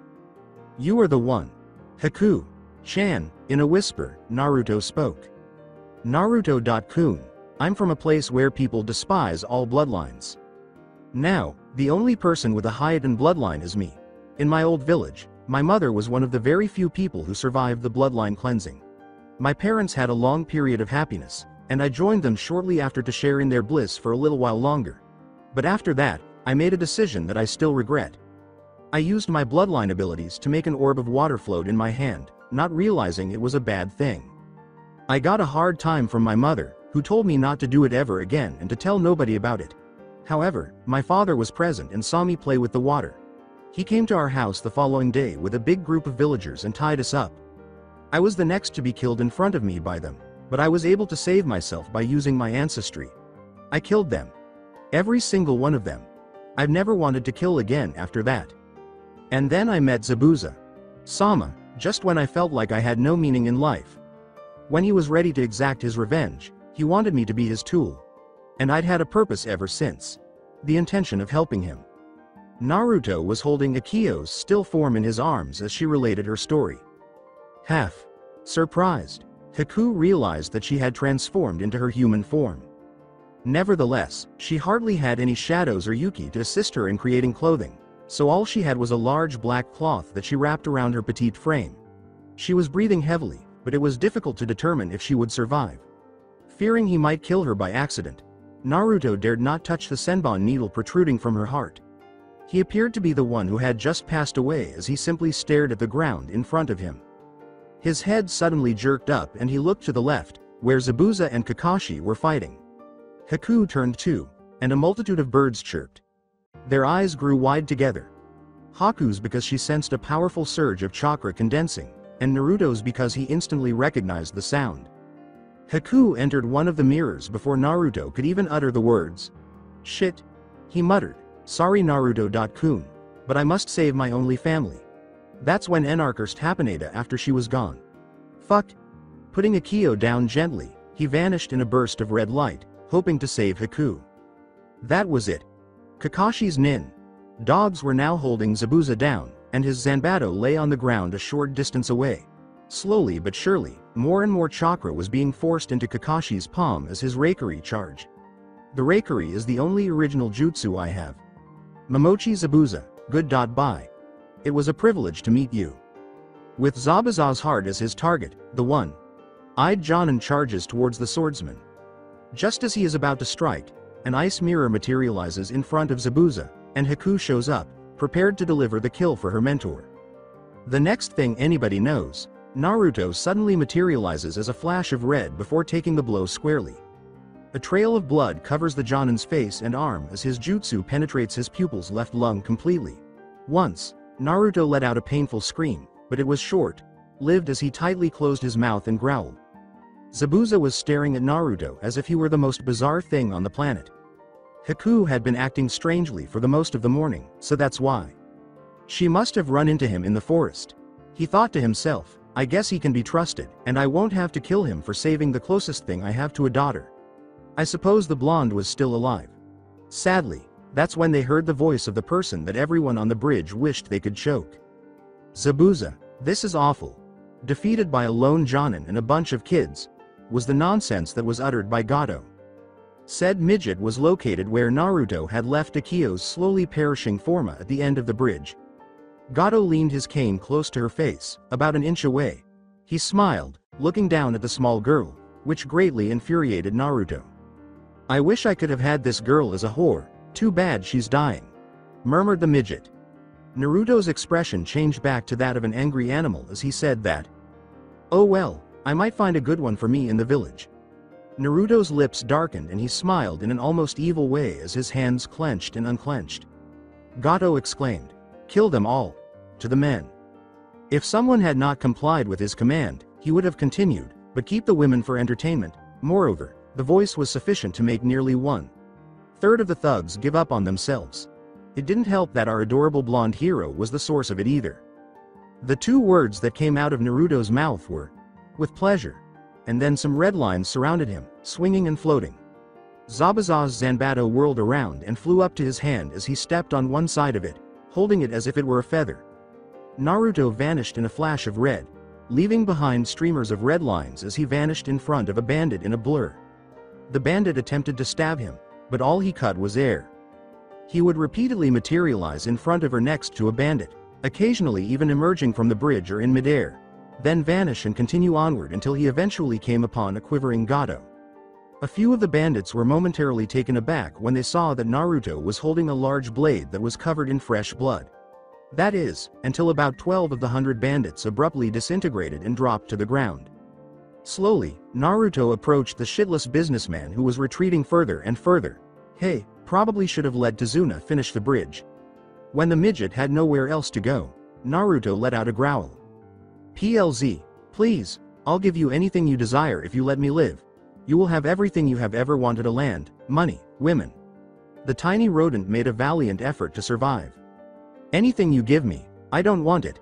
My only wish is for you to pass away. With a single swipe of the massive Zanbato, Naruto severed the midget's head. Now that he was finished, he moved past the many goons as if they posed no threat. Everyone on the bridge would have seen that every shadow was nearly reaching out to seize Naruto if they had been paying attention. With the big blade being dragged behind him and creating terrifying grinding noises against the bridge, he approached Akio's body slowly. The girl's eyes were half open as he sagged down next to her, breathing heavily. I apologize, Naruto. Sama. She mumbled, I failed you. No, shook his head. Naruto replied. No, you didn't. You'll never let me down because you generally took care of me. Please, stay with me, Akio. Please stay with me. With a single tear streaming from his shadow. Covered eyes, he whispered back. With a smile, Akio closed her eyes, acknowledging that she was already doomed. He materialized out of nowhere in Naruto's mindscape, Kyuubi's arms encircling the two of them. The forest that stood in for his mind appeared to be partially dying around him. Everything was falling and crumbling now, with the exception of a massive tree that was roughly the size of the Hokage monument. It had glowing red leaves, and the kanji for seal was carved into the wood on one side. Kun Naruto. I don't know what will happen to you, but I think I have a way to save her. Whispering in the blonde's ear, Kyuubi said. Suddenly, the trees surrounding him stopped wilting and remained half dead. He asked, not raising his gaze, how? Akio's body was slowly disintegrating in his arms. Her right leg was turning translucent, and her left leg had vanished. Well, perhaps if I channeled some chakra into her body and through you, it could save her, but before I can do this, you're going to have to bite her neck. Furthermore, I'm not sure if this will have any negative effects because it will happen through you. There's a chance that Just do it. Naruto spoke, having already made up his mind. Please. Oh. Okay, Kyuubi said, nodding. Nothing goes here. With her hands on Naruto's back, she allowed said blonde to lean in and nibble on Akio's silky skin. In the real world, Akio was also bit by Naruto's body, leaving the other thugs perplexed until someone exclaimed, "Let's get him while he's still down." A sudden arrow from the sky appeared in front of some of them, stopping them in their tracks as they moved, most likely in an attempt to kill Naruto.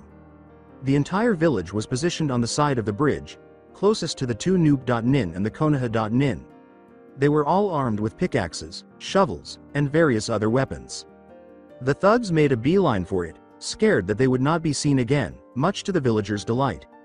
Nonetheless, the applause quickly gave way to terrified gasps as they noticed the red and gray chakra encircling Naruto. It soon became more abundant and appeared to enter and exit Naruto's body, with some of it eventually entering something black that he was biting into. His arms would sometimes take the shape of a fox, sometimes a cross between a fox and a girl. Naruto suddenly radiated red all around him, but his chest appeared to grow very dark. It was as though a darkness was trying to escape from his chest. When the light finally went out, Naruto was seen holding a black fox with 4 tails that was nearly as long as he was tall. Naruto's look somewhat altered. There were black highlights in his hair. He appeared to grow in height by 2 or 3 inches. His nails appeared somewhat sharp, though not as much as those of an Inuzuka. Right now, those were the only differences that could be noticed. The fox in his arms awoke slowly, her head lifting slightly and her eyes fluttering open. It's funny. There is so much mist that I feel as though I am in limbo. The new Akio's first thoughts were, I don't think I'm in heaven. And I'm pretty sure I'd be suffering greatly if it were hell. Then, realizing that something was holding her, she turned to look to her left and discovered Naruto. Sama. Although Naruto appeared somewhat different, she could still identify him. But there was something about him that suggested he was still humana. He appeared to be surrounded by something. Though it was difficult to see and invisible to human eyes, Akio's demon eyes managed to catch a glimpse of it. A black fox's outline was visible all around him. She was able to gently place Naruto on her back.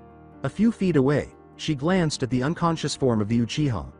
Then, just for good measure, she walked over to spit on his face. Finally, she trotted over to a group of stunned, bewildered, and terrified humans. With a, "All. Explain. Everything." Later, expression on her face, she turned to face Kakashi and then made her way to Tazuna's house carrying a foxtail. Dragging, equally unconscious Prick and a passed-out Naruto on his back. In the woodland, something odd was going on in the woods close to Tazuna's residence. Black and white chains appeared everywhere, and in the middle of them stood a chained Shishi, staring confusedly at his younger sister, who appeared to be a little older than he was. He sensed that she was much stronger now, though it was difficult to put into words. The Shadow Vixen exacted some revenge on the emo bastard for using her in the substitution while she was still in the house, after ensuring that Naruto was soundly sleeping in his futon. Retrospective.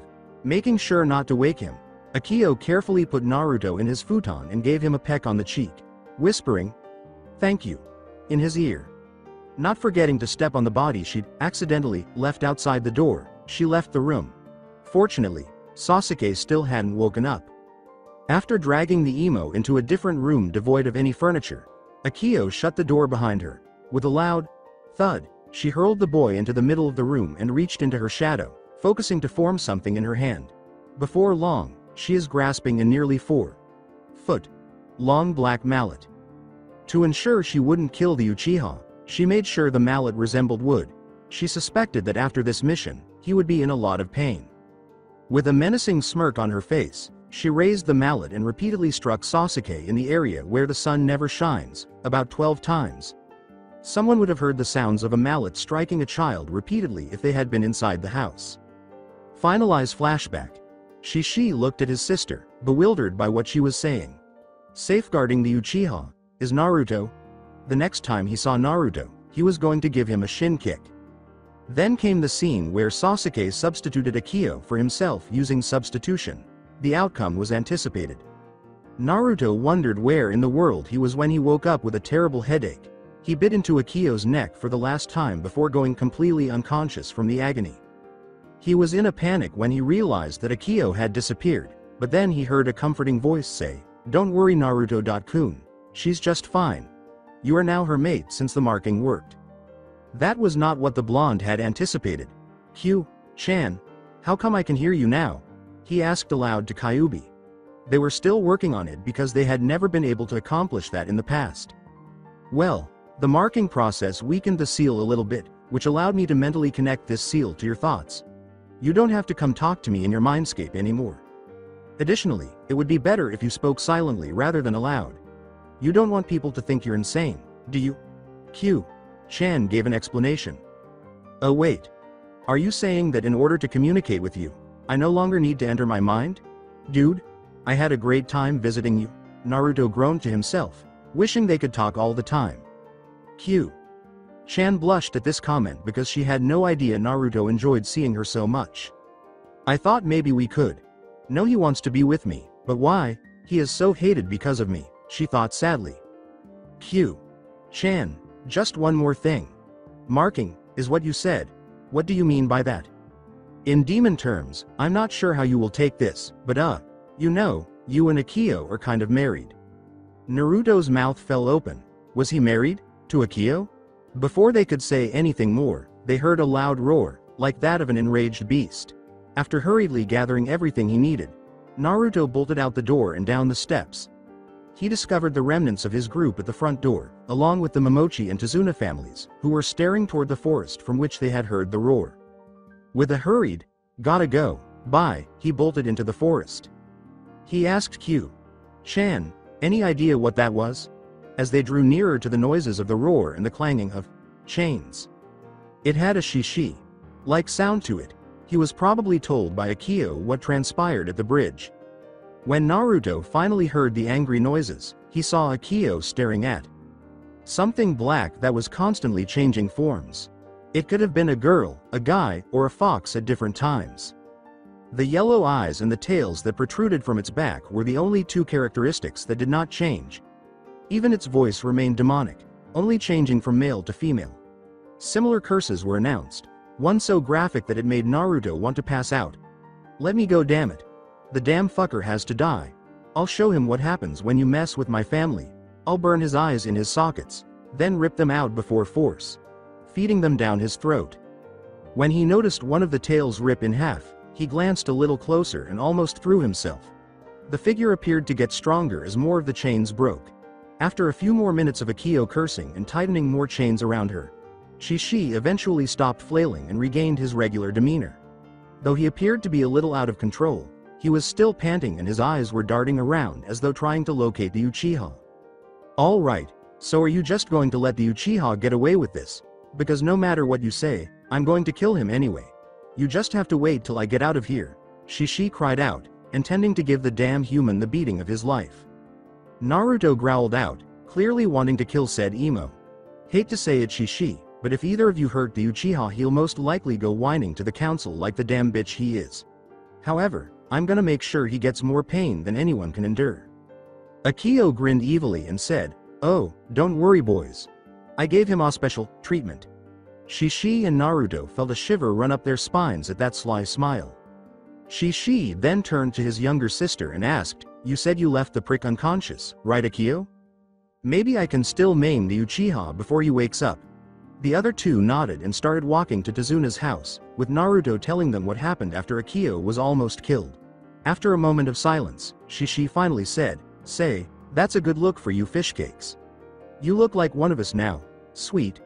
They were amazed by how quickly Naruto killed so many people and wanted to know how he was able to move so quickly.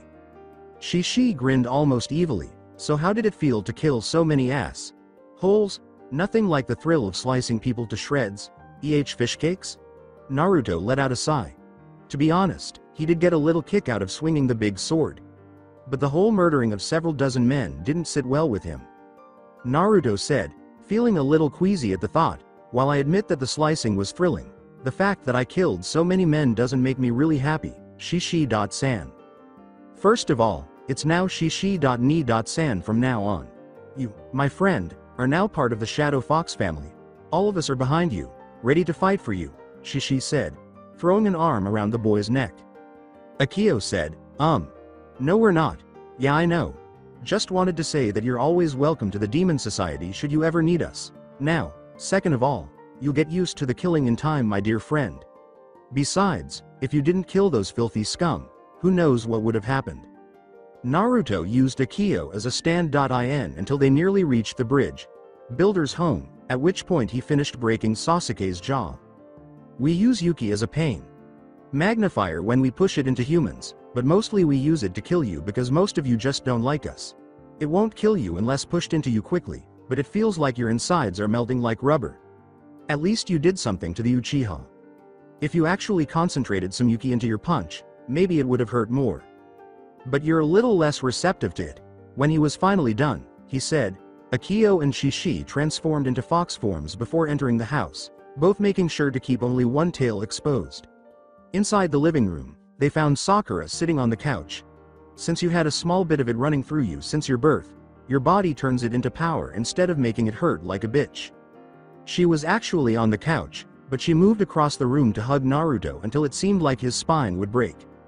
Oh Naruto. When you were covered in red and gray material that resembled chakras, I became really concerned and assumed something horrible had happened. Akio then brought you here and pulled Sasuke by the leg and... Sakura, whoa, relax. Well, I have to tell you a few things first, Naruto said, trying to calm the girl down a little. After summarizing the events at the bridge. OMG, that bastard. Hey, how could he do that to something as innocent and cute as you? Sakura shouted, pulling Akio close to her chest. Yes, he's terrible for hurting me, Akio thought to herself, a halo of sorts. Sweating profusely, Naruto and Shishi exchanged a, innocent my ass, thought. Following that, Shishi headed upstairs to start gnawing on the Uchiha, and all was quiet until someone else walked in the front door, both of his arms heavily bandaged. The tall man saw Naruto narrow his eyes at him, then sighed and muttered, don't worry kid, I'm no longer your enemy. Just so you know, though, someday I'll figure out a way to beat the living hell out of Kakashi. I can no longer even hold my blade in my hands because of him and his damn dogs. My best carry is a standard katana. A katana suddenly flew toward him, nearly striking him. Only sheer reflex allowed him to catch it and avoid being struck in the head. He glanced at the weapon and gave the blonde who had unstrapped and thrown it to him a non-existent eyebrow, saying, you can keep that one. Perhaps, Demon of the Mist, would be a better title for you, Naruto grinned. Before removing the katana from its sheath, Zabuza took a closer look at it and said, this is, as his eyes grew wide. I discovered a katana roughly 3 years ago when I was examining a few forests close to Konoha. If I get to keep your blade, you keep this. Only fitting given how unique that katana is. Just keep it a secret from Sas.Gay, Naruto said, and Zabuza nodded while grinning.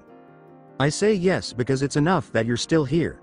The instant you touched one of the 7 swordsmen of the Mist's half sentient blades, it would have attempted to harm you. Surprising most of the people present, the swordsman remarked, I guess that means you're stronger than me, Gaki. Glancing out the kitchen door, Kakashi inquired inquisitively, what do you mean, Zabuza.san?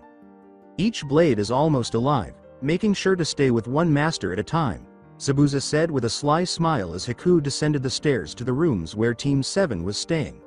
It only chose you to be its new master, which is the only reason it hasn't killed you. It will become a part of you if you meditate with it. It will adapt to your soul and style while retaining its Zanbato form. No matter what happens, it'll always be a Zanbato. Heck, even if you melt it into a smaller blade, it'll just suck on your chakra till it goes back to being a Zanbato. I don't recommend that, since it left me with chakra exhaustion for 3 days. Just try to make it seem more like you, or something you care about. Naruto turned his attention to the blade resting against the wall on his right.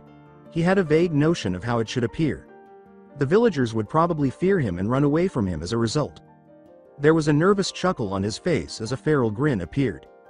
This is going to be really good. With a swift motion, he removed a scroll and opened it to reveal a storage seal. But for the time being, I can't let the Uchiha know anything. She pointed the seal in the direction of the blade, and it vanished in a cloud of smoke.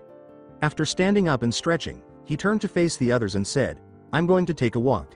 I need some time to think." As he nearly reached the door, he saw a grinning Sakura go from reading the scroll he had given her to caressing Shishi's fur. At the moment, said demon was purring loudly and waving his tails. He muttered, "I like this girl already." With a big smile on his face. With a laugh, Naruto shook his head and shut the door. Naruto was outside chatting briefly with his tenant. "So, aside from my hair, could you tell me what happened to me? You've been endowed with increased strength, and when you're in a shadow, your body will nearly equal that of a shadow. Your senses of sight, hearing, and smell are also somewhat enhanced compared to a typical human ninja. In essence, your appearance in the dark will be hazy. I find your chakra to be humorous. To be more precise, the extra yuki your body is producing. Normally, I would assume that I have seen every yuki and chakra in existence, but it seems difficult for me to recall yours. It's extremely uncommon, but I can't recall what it is." "Well, tell me what you mean by that. You're more of a quarter demon than a half demon, so what I'm saying is that you're creating your own yuki inside your body.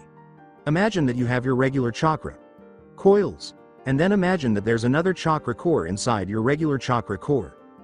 If you imagine some strange black yuki wrapped around your coils, you'll get something similar to what I'm saying. So I'm like a demon from Shadow Fox? Well, not entirely. I need more time to see through my memories. Shadow.Fox have gray yuki, not black. Alright, so I have your yuki, my regular chakra, and a super rare yuki inside of me? Sweet. What do you mean? With this, the villagers will believe it's proof that you really are me, more than ever, Kyuubi asked, clearly confused because she hadn't anticipated Naruto to be excited. Hey, let the fools believe what they want. It doesn't matter if I'm called a demon. Humans and demons don't seem to differ too much, so I'll gladly be called one. After all, I won't allow anything to happen to any of you because of someone else's beliefs." Any of you? What do you mean?" These few, but very sweet words brought tears of love and happiness to Kyuubi's eyes. It had been a long time since she was loved by anyone, and although most demons feared her due to her title, Naruto seemed not to care. "What? I also care about you, Q-chan. You know about everything I've been through, so you know more about me than anyone else. Heck, you probably even know me more than I do. I love him because he just cares about the person, not the title they carry," she said, blushing a little at the thought. At that moment, Naruto realized he was in the middle of the forest, the same place he had gone all out to destroy after uttering certain remarks about his village, which confused him a little bit because, although he still loved his village, he was starting to doubt his feelings for it. It might have something to do with Akio. When we demons made another demon or a human, both of them gain characteristics similar to each other. Not much, but enough to understand each other. I have a feeling Akio is a bit furious with Konoha for what they've done to you over the years. I know because I was also forced to watch as you were mercilessly beaten. Why didn't you just let Akio help or something? Kyuubi said, as if reading his mind, which she presumably did. I didn't want to take the chance, and one last thing. Something I almost forgot. I love Konoha because those that care about me are still there. And as long as they're there and still care for me, I'll always protect Konohagakure and those within with everything I've got. The villagers would have stopped at nothing to kill me. And if they knew about Akio-chan, who knows what they would have done to her. Words of a true leader, Naruto.kun. I know you'll become Hokage soon. Naruto sighed and removed his new Zanbato from the ceiling scroll in a plume of smoke, blushing a little under the praise. Let's get to work now. It felt weird. He could feel that something was going on. It felt like his chakra was being drawn into the sword. Then there was the feeling that something else was being drawn into the sword, he said to himself before closing his eyes and beginning to meditate. Though she couldn't see the sword, Kyuubi could tell it was changing into what Naruto's mind wanted it to be. Eventually, it all stopped, and Naruto slowly opened his eyes and looked down at the new blade on his lap. Naruto.kun. I don't want to worry you, but it seems the blade is also absorbing some of my yuki. I'm not sure what's happening, but it's not dangerous as far as I'm concerned. That, and it's absorbing your new chakra as well, Kyuubi said, a little amused. Wicked. One thing crossed Onyx's motherfucking mind as his eyes opened. Where am I? Sitting up from his futon slowly, Sasuke Uchiha looked around and saw that he was back at the bridge. Builder's house. He got up slowly, a little surprised that Sakura wasn't all over him, saying, "Thank Kami for that." His body ached from the needles that had been piercing his body, and he discovered that he was only wearing his white shorts and had bandages all over his abdomen. He discovered Sakura and Inari cuddling one of Naruto's foxes on the couch when he came downstairs. "Where's the Dobi?" He nearly puked when he heard a familiar voice answer him, even though it sounded more like a demand to those in the living room. He took a stroll outside. What would a child like you want from him now? With his right hand resting on the handle of his new katana, Zabuza was holding it in his left hand when Sasuke turned to face him. Sasuke heard Kakashi's warning voice say, "Sasuke," just as he was ready to attack. "He is no longer a threat to us. Had he been, he would have killed you with the element of surprise intact." W. What? The Uchiha made an O.So. Smart comment, but before he could ask another question, Naruto entered the room and grabbed everyone's attention with a large blade that was probably bigger than him attached to his back via chakra. It had a 1 in a half foot red leather handle with a butt that revealed a skull with horns and a ruby in its mouth. The black blade was missing its edge, and the kanji for fox was in red on the flat side. Most menacing were the 9.6-inch red spikes with black edges that ran down the opposite side of the sharp edge. They looked like they could cut through almost anything. As he finished, he turned to face Sasuke and said, "Ladies, gentlemen, foxes and pricks." Naruto hefted the large blade on his shoulder and said, "I present to you my new blade, Kitsune." Everyone just looked at him like he was crazy. After what seemed like an eternity, Naruto became uneasy and asked, "So, what say you, Anbu?" Inari's face began to smile a little. His gaze shifted from his mother to Zabuza, who was engaged in a brief discussion in the kitchen. Zabuza had attempted to kill his grandfather once, but the young child was growing fond of the swordsman. Since his father had been gone, he had not seen his mother smile in that way, and Inari could detect hints of his presence in Zabuza. Yes, everything was fine as he set out to follow Naruto outside. A voice spoke up, demanding, "Give it to me." Another voice, one that was obviously saying, "I don't care," mumbled, "No. You will give it to me, Dobi. No. If you don't, I'll rip it from you. Go ahead and try, it'll hopefully kill you." This continued for a while. Just as Naruto was outside teaching Inari how to use his knife in battle, the Uchiha asshole began babbling about how much he wanted Naruto's sword. Sasuke obeyed and reached for Kitsune, but as soon as his hand approached the handle, black spikes protruded from the leather and pointed in Sasuke's direction. When Naruto noticed the spikes, he grinned.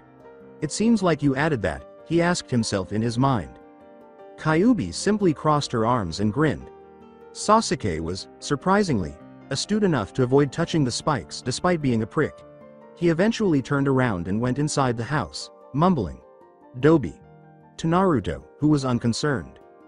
Tazuna, who had stayed at the bridge to finish it, went with them after they demonstrated additional moves to Inari, who picked them up pretty quickly. To their surprise, the majority of the village was present, lending the elderly man any assistance they could. "Guess we should help as well, Inari?" Naruto grinned. The boy exclaimed, "Yes, Naruto.ni.san," with excitement in his voice. With a smile on his face, Naruto assisted Tazuna in building the bridge during the day. Unknown location. Standing next to a tree was a man with black hair, and there was a crow perched on his index finger, holding a letter in its beak. After giving the man a nod, the bird took off to deliver its message. With grace, the man leapt from the tree branch he was perched on and hit the ground. Then he turned and went to his leader to ask for a favor. A favor that practically everybody would consider absurd. In partnership with Naruto, with a sigh, Naruto fell onto the couch beside Shishi, who was curled into a ball and appeared to be asleep. Haku sat next to the fox, holding Akio in her lap as the ice. User grinned and stroked Akio's head. Naruto noticed that he was fixating on her eyes, hair, and face. She laughed and smiled so beautifully when Akio started licking her fingers. Zabuza was beside him when he finally realized what he was doing. "You like her, don't ya, Gaki?" questioned the swordsman in a voice that only Naruto could hear. He remained silent for a while, unsure of what to say. We have a lot in common. We have both experienced the agony of being despised for circumstances beyond our control.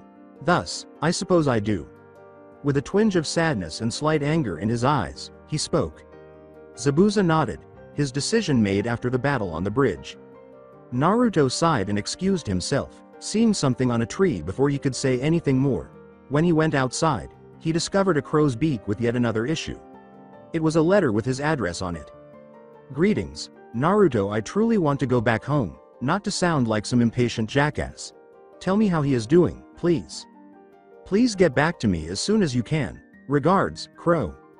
P.S. Please remember to greet Akio on my behalf. She is a sweet young lady. Upon perusing it, he produced approximately 12 signs with one hand and muttered, Fire style. Great Dragon Claw. His arm began to glow red, and marks connected to his fingers to form jagged, 3-inch claws. A foot-long spike went past his elbow. In an instant, the paper turned to ash when he touched the tip of one nail to it. The crow acknowledged him with a nod, took off for its owner, and nodded again. Subsequently, he emerged onto the pond, instinctively bringing chakra to his feet, and observed Sakura performing some hand gestures before exclaiming, Water style, water bullet. The girl with the pink hair pulled back her head and inhaled deeply. Abruptly, she thrust her head forward and parted her lips, releasing a sphere of water that expanded as it descended deeper into the liquid. Before long, it had grown to the size of a basketball and vanished into the distance. Sakura turned to look at Naruto, startled, as he whistled. She said, Oh, hey Naruto. Hi Sakura. With a typical smirk, he asked, So, how are you doing so far? Excellent, she said, nodding. I received shark missile down and water bullet. What comes next? Grinning, Naruto created a clone of Shadow and dispatched him to retrieve someone. Shortly after, Zabuza emerged carrying the clone and confronted Sakura and Naruto. They had been followed by Shishi and Akio, who were now standing on either side of Naruto as the clone vanished. Asking, What do you need, Gaki? The tall swordsman asked. You must teach Sakura how to manipulate water for me. Although she's good now, I'm sure she can get even better. The blonde spoke in a rather formal tone. Sakura and Zabuza both found it odd that he seemed somewhat older, as though he had experienced far more than he had revealed. With a nod, Zabuza turned to face Sakura. All right, Pinky. Let's begin by doing this. Using his left arm, he reached down and submerged the tips of his fingers in the water. Upon extracting it, he found tiny water spheres the size of marbles beneath every finger. Make the water float beneath your finger. The water is easier to work with the closer it is to your finger. Practice it until you can keep it afloat this far, the droplets said as they abruptly dropped and stopped a centimeter below the water's surface. Sakura nodded and began the exercise, falling before she had gone a foot off the ground the first time. After giving a nod, Naruto made the decision to speak with Shishi. As they ventured further into the forest, Naruto became aware of something unusual. He appeared to prefer shaded areas over direct sunlight. Shishi, Chan said I have a rare Yuki of some sort and she can't remember. He shrugged. Would you mind learning more about Black Yuki? I'm not the type of guy you'd find in a demon library, but I'll see what I can do, Shishi said, glancing at him. Subsequently, he assumed his human form again, but without ears or tails, and transformed into Naruto. I'm going to show you how to use that blade of yours correctly now. Should we? The sounds of clanking metal, shouts, and occasional insults filled the woods for the next few hours. At last, the day had arrived for the Konoha ninja to return home. When Naruto awoke, his blade was still next to his futon, exactly where he had left it. Just as he was about to stand up, he noticed that his arms were a little heavier than normal. With both of them in his arms, he saw Akio and Haku when he looked down. Right now, he had said 3 things. What the hell? If Shishi hadn't been there to cover his mouth with his paw, that's what would have happened. Uzumaki, please stop talking. Would you like to rouse the others as well? Inquired the fox in black. Why'd I have Haku, Chan and Akio? Chan on either side of me, and both of them wearing nothing but their underwear? Naruto growled at him. Just rolling his eyes, Shishi muttered something about grumpy humans. Akio and Haku were conversing through the night, with the exception of Kyubi-sama. Akio truly told her everything about you and her. She had already witnessed Akio in human form, after all. Just relax, recline, and savor the sensation of the two girls holding onto your sides. Along with many other men besides the Uchiha. I know I would be happy to be in your place, the fox complained. Curled into a large ball, clearly still sleepy. Naruto simply sighed and followed instructions. Haku stared up at the ceiling for a few minutes before he finally stirred and gave Naruto a barely open-eyed look. Then, grinning, she whispered softly, "Good morning, Naruto-kun." With a flush, Naruto uttered, Salutations, Haku-chan. You must be aware of Akio-chan by now, right? Yes, exactly. She's a pretty sweet girl, the ice user muttered, resting her head back on his chest. Subsequently, Akio appeared to awaken and gazed at Naruto with the same lustful eyes she had developed since he had become her partner. She whispered into Naruto's ear, "Oh, good morning, my mate." He had been receiving that same greeting every day, and he was at a loss for what to do. "Greetings, Akio-chan. Could I please get up now?" He felt a little aroused by the girls who were so near to him. And he could feel someone rubbing his crotch, though he wasn't sure who it was. Little Naruto was now poised and prepared. Fortunately, Akio just got off and changed into a fox. "Remember that starting tonight, I get to cuddle with you every night. We'll also allow Hinata-chan to join if she so chooses. All right?"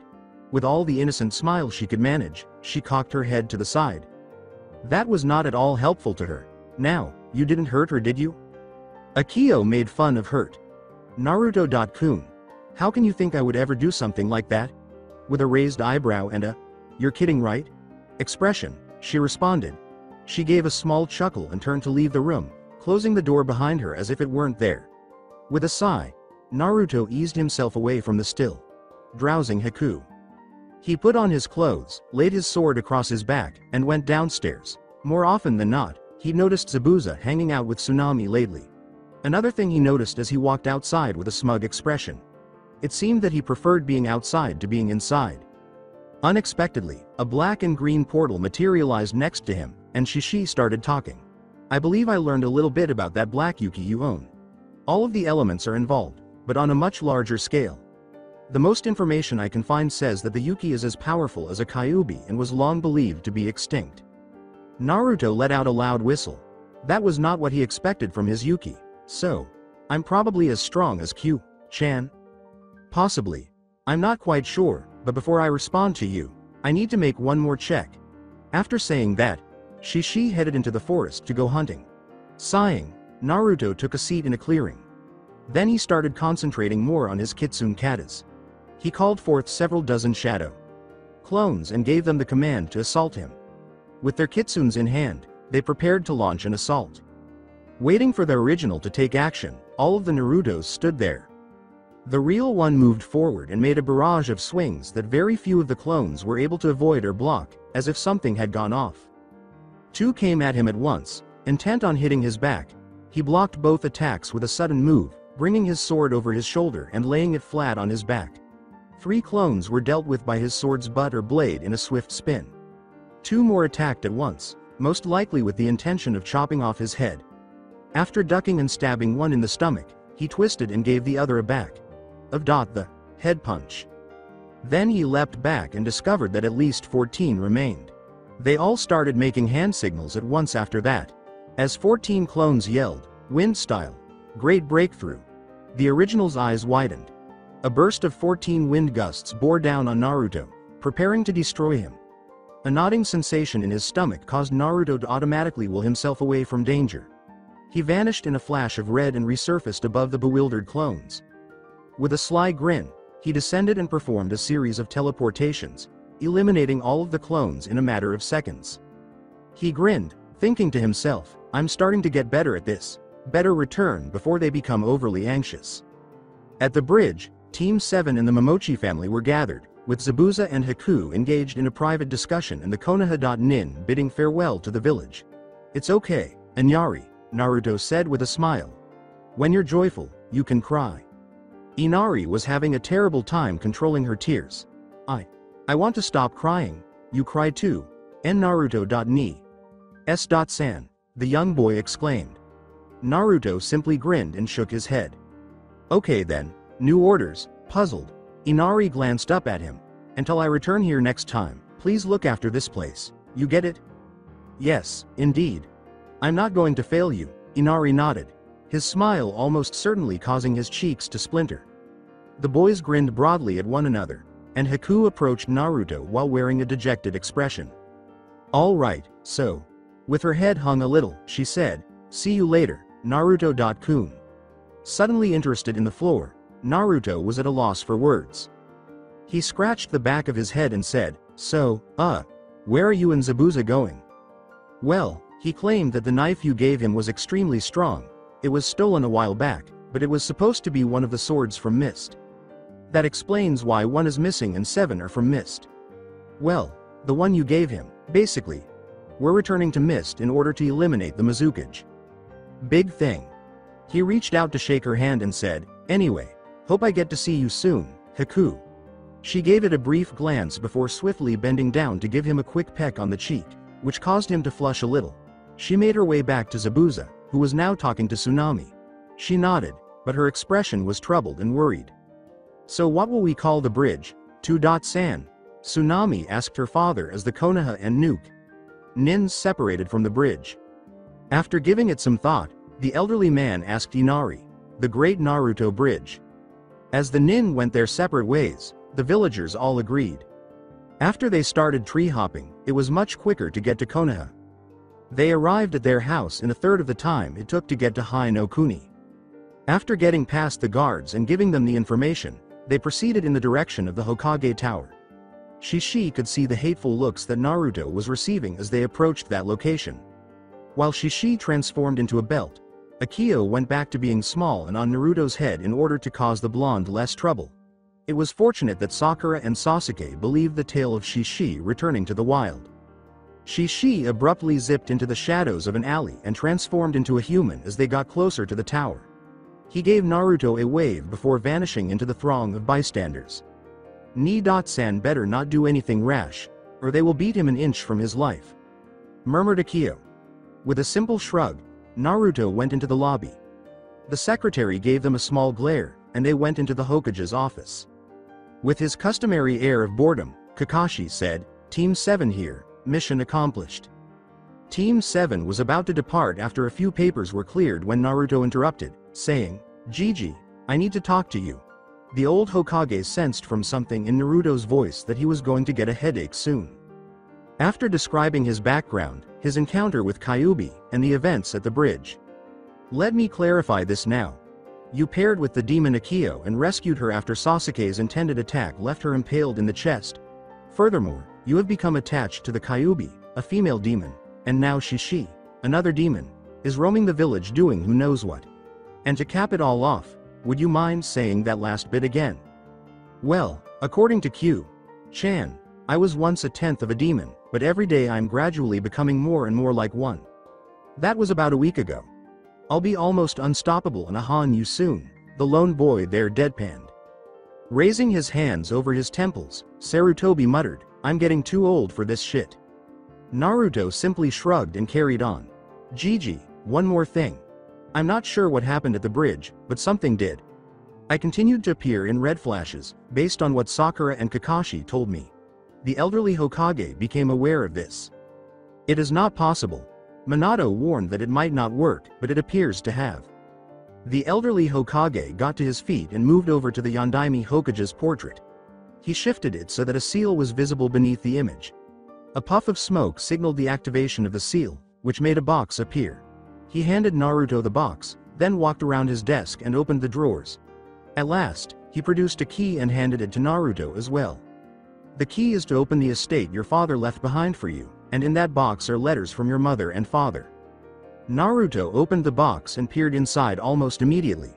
A picture, 3 scrolls, and what appeared to be a transparent orb were all present.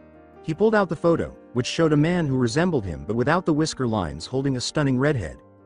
Though she was slightly pale, her skin was still beautiful, and she had kind eyes and a smile. The woman's slight stomach bulge was the first thing he noticed. He said in a whisper, Mother, Father. As he watched them both smile, his eyes began to moisten gradually. They appeared to be grinning at him in particular, rather than just the camera, in an odd way. He grinned as well and gave the Hokage a bow. I'm grateful, Oji-san. I am grateful to you. After he turned around, he left the office. With a smile on his lips, the elderly man shook his head. After he was certain that no one else was present, he removed a small orange book that he had stashed in a secret pocket inside his Hokage robes. With all of his might, Naruto leapt from the roof, Akio struggling to hold onto his head. Just as he was about to reach his new residence, he sensed a tiny chakra signature in the vicinity. He grinned, knowing who it was. After landing fairly close to the signature, he discovered a square box covered in patterns made of rocks. He didn't realize there were two more signatures with the well-known one until he was closer. Shish. He's here, a tiny voice murmured to him. With doubtful eyes, Naruto kicked the box to reveal 3 small children, all of them around 9 years old. The person in the center wore gray shorts, a yellow t-shirt with the leaf symbol on his stomach, dark brown hair, and black eyes. The lone girl there wore a red and pink shirt, dark brown shorts, black eyes, and gravity defying orange hair in 2 pigtails. The last one wore a gray sweater with tan pants, and she had black eyes and brown hair. The goggles on their foreheads were what united them all. That and the middle one giving up on the previous helmet device. Retrospective. Having taken Tora for the 3rd time that week, Naruto and the Team 7 were now in front of the Hokage. Monday was the date. A child, perhaps 9 years old, burst through the door, a shuriken in his right hand, just as Sarutobi was about to hand them their money. "Yeah?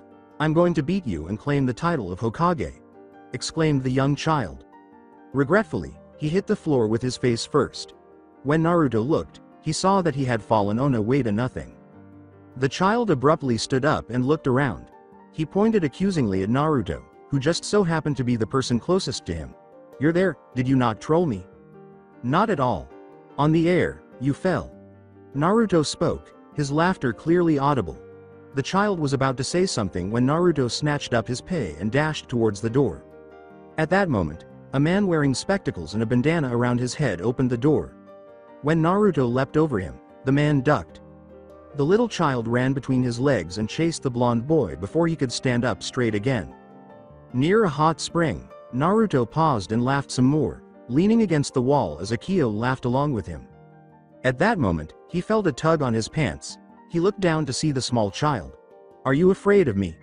"'Cause that'll explain why you ran away." After giving the young child a brief glance, Naruto laughed a little, guffawed like a crazy person, and then laughed again. The young child was only irritated by this. "Hey!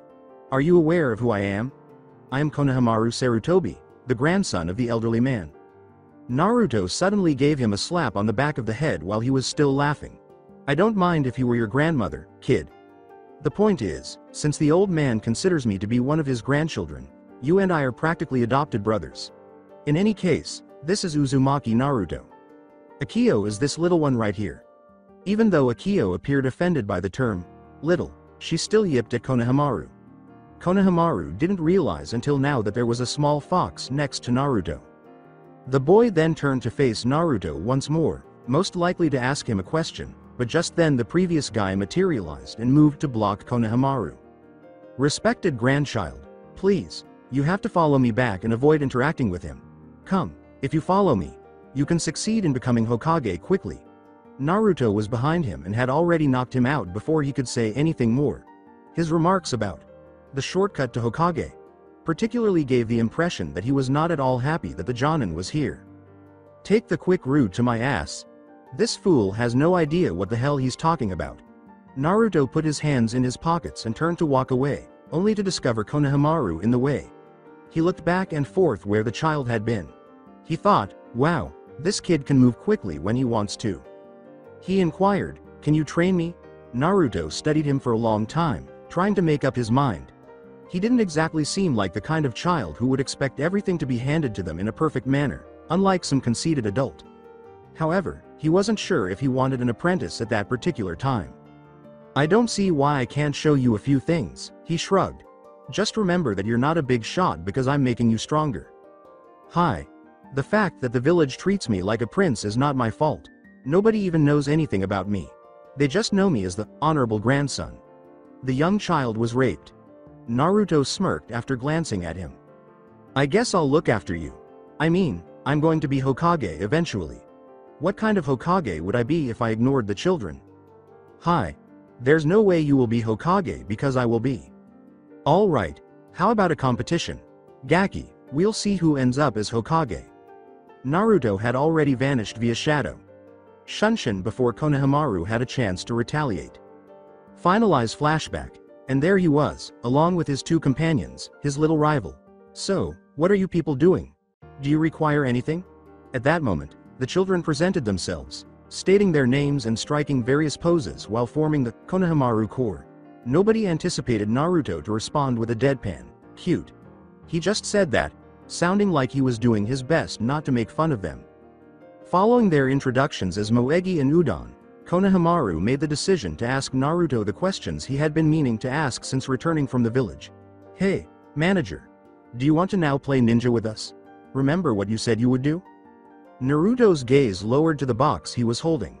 He had a weakness for children, but he really wanted to go to his estate and go through all of this. With a sigh, he removed a scroll, sealed the box, and gave the three children a sly smile. Then, from behind him, he recognized a voice. Ninja roll.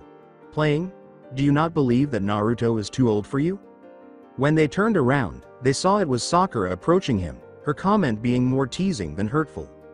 Only Naruto shrugged. What am I supposed to say? I enjoy children. Avoid pedo. He glanced back at the Konohamaru core and said, you have a 10-second head start. The three children left as soon as he said that, and Naruto started counting. Sakura grinned and tensed her body as she stepped beside him as he approached the 5-second mark. Naruto yelled, now, as he reached 10, and the three children started to run after them. They started laughing, and Konohamaru and the other two heard them approaching. Hi Ko. We're falling behind them. How should we proceed? Moegi was asked. Just as Konohamaru turned the corner to respond, he ran into a man in a catsuit who had bandages covering something on his back. At this point, the aforementioned team turns to face the author and exclaims, it's war paint, as he turns around and reveals that he is wearing makeup. Watch it, twerp! Exclaimed the man, grabbing Konohamaru by the collar and hauling him to his feet. It hurt. Who do you think you are, running into strangers, particularly the son of the case cage? Put the boy down, Kankuro. A girl standing next to him said, right now, we don't want any trouble. She had on a shirt and battle skirt in a light purple color, with mesh underneath. 4 spiky pigtails were tied in her dirty blonde hair. Tamari, calm down. In addition, since she's not present, why not make the most of this moment? Put him down, exclaimed Moegi, but she was terrified of the now anointed Kankuro because he appeared to be capable of easily defeating the three of them. And what if I don't, girly? Then you die. The voice was so deadly and frigid that everyone was taken aback. It was the same terrifying voice as hers, even though Kankuro and Tamari didn't recognize it. Naruto materialized behind Kankuro, his sword drawn and the red spikes aimed at his neck. Furthermore, you wouldn't want a conflict to start just because you attacked the grandson of the Hokage out of ignorance. Not to mention my student. After Kankuro gently set Konohamaru down, he fled with the other core members and hid behind Sakura. Now, tell me you're here for the Chunin exams, or I kill you both. Naruto fixed his unwavering stare on the two Sunanin in front of him. How on earth did he know they were from Suna, you ask? If, however, you were present and still were unaware of it, you may require glasses in order to see the headbands bearing the mark. I know you're there, come down from the tree, Naruto said before they could respond. Before Sasuke Uchiha left the branch he was sitting on, there was a rustle. How did you know it was me, Dobi? No, you, Uchiha. Return to the tree, or do something else. The Uchiha became enraged as Naruto mumbled and waved his hand. I intended to say Tanuki. Step forward, Ichibi. Tamari and Kankuro's eyes grew wide when a red-haired girl with sand Shunshin appeared next to Naruto. Her eyes were blue and pupilless, with black rims around them and the kanji for love inscribed on the left side of her forehead. She had a gourd on her back. A brown sash held a black short that reached her mid-thigh, a black shirt with mesh underneath, and a white cloth around her waist. She had 2 bangs on either side of her head, and her hair reached her mid-back. Kankuro. Your actions are a disgrace to Suna. You'll give up immediately, especially if you wish to survive. The girl spoke in a low, peculiar voice. She appeared to be in pain. But Gaia. No buts. She looked at Naruto, who put his sword back on his back. Pardon my siblings. We are in this place for the Chunin examinations. Sabaku no Gaia is me. Tamari and Kankuro are these people. My name is Naruto Uzumaki.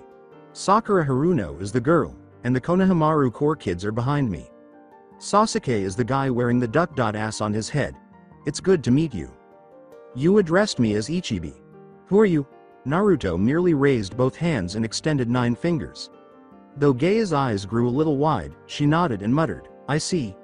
I enjoyed getting to know you, Uzumaki-san. I'll see you shortly.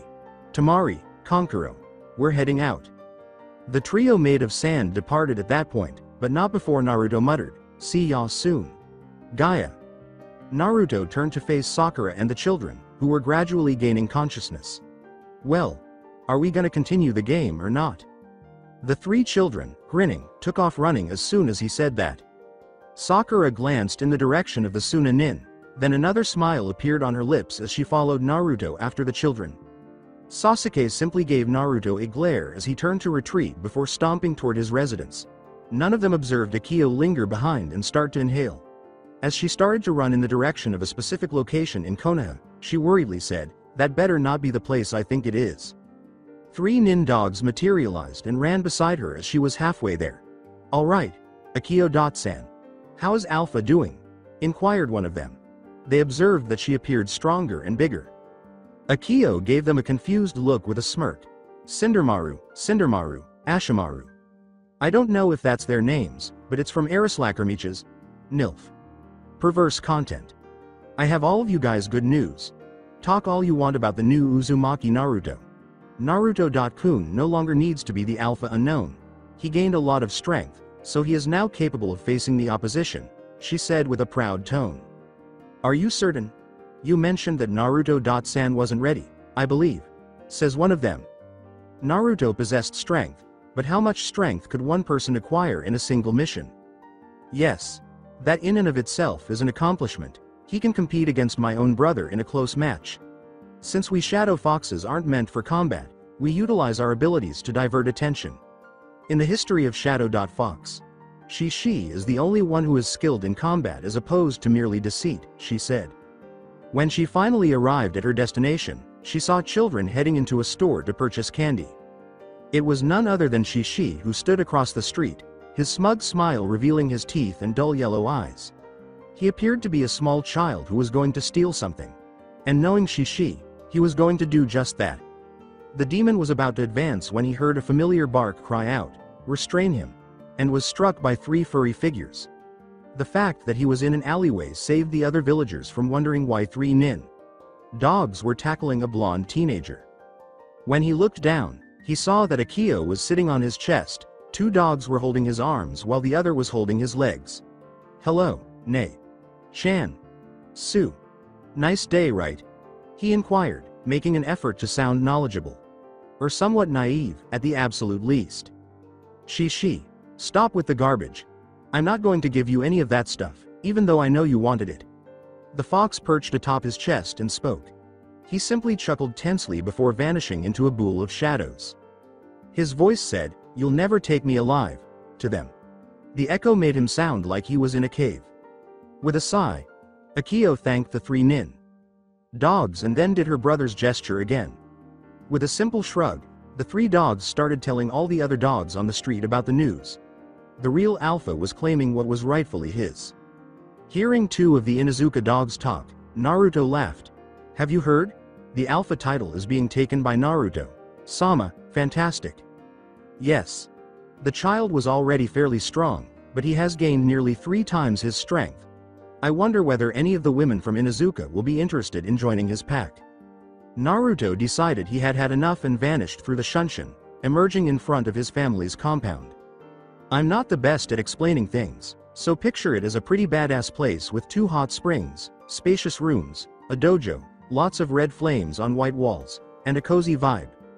Naruto sagged onto the master bedroom's bed. The covers were red and adorned with several orange swirls. Feeling better than ever, he closed his eyes and smiled. He reached into his pocket for a scroll, opened it, and studied it before sitting up and spilling its contents. Upon taking the scroll with the yellow lightning bolt, he instantly recognized that it belonged to his father. Even though he had always suspected that he was his father, it surprised him to learn that his suspicions were correct. When he attempted to open it, it would not. When he turned it over, he discovered a blood seal holding it shut. He called himself an idiot and slapped his forehead. Since his father was a seal master, it stands to reason that he would have applied a blood seal. He licked his thumb, dragging the blood over the seal. Before the scroll loosened and opened in front of him, it sucked in the blood. As he read it, he realized it was a letter that was meant for him.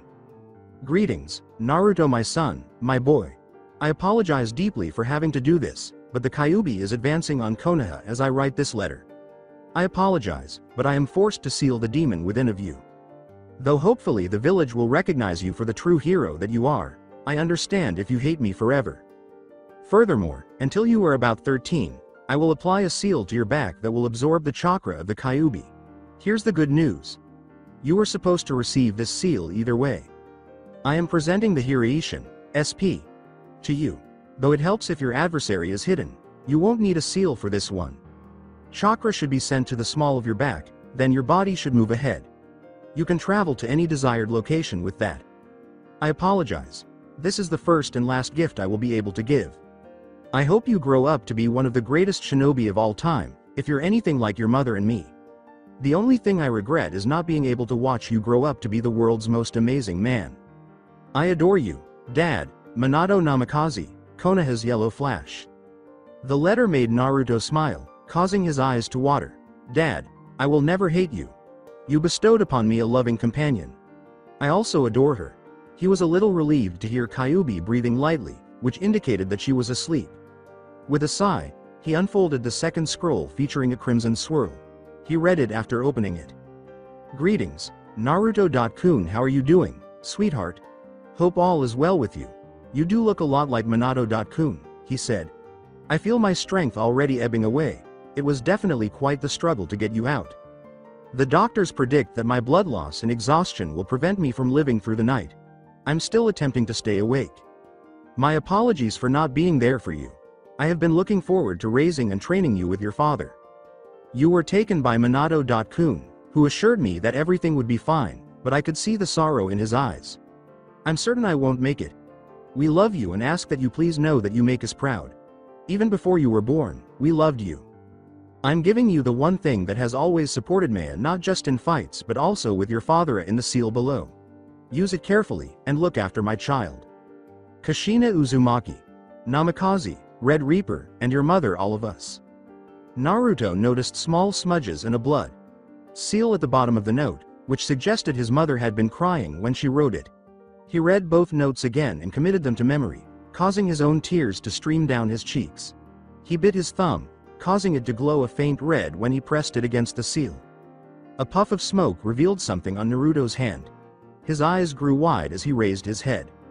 He held a 5-foot long, massive sword with a red side, silver designs on the red, and a handle that looked like it belonged on some kind of bicycle, its Red Queen.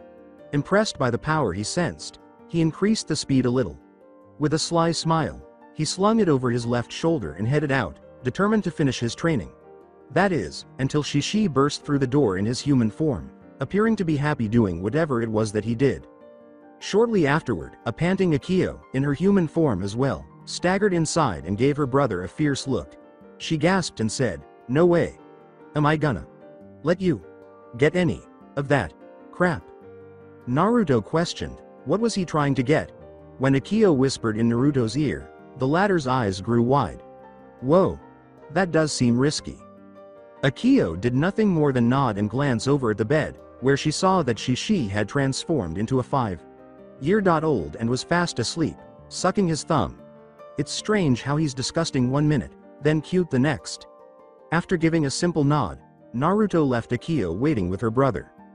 A few hotels, perched on a chair near the window, Gaia gazed out at the village, her gaze fixed on an individual. She was only ever interested in blood, and yet, here she was, considering this one boy, blonde, and not wanting to murder him. It perplexed her. Boys never piqued her interest, she really never showed interest in anyone. How come she was unable to put him out of her mind? Was it because the Kyuubi was inside him? Was she afraid of him? The gourd rested against her leg as she sat in a chair.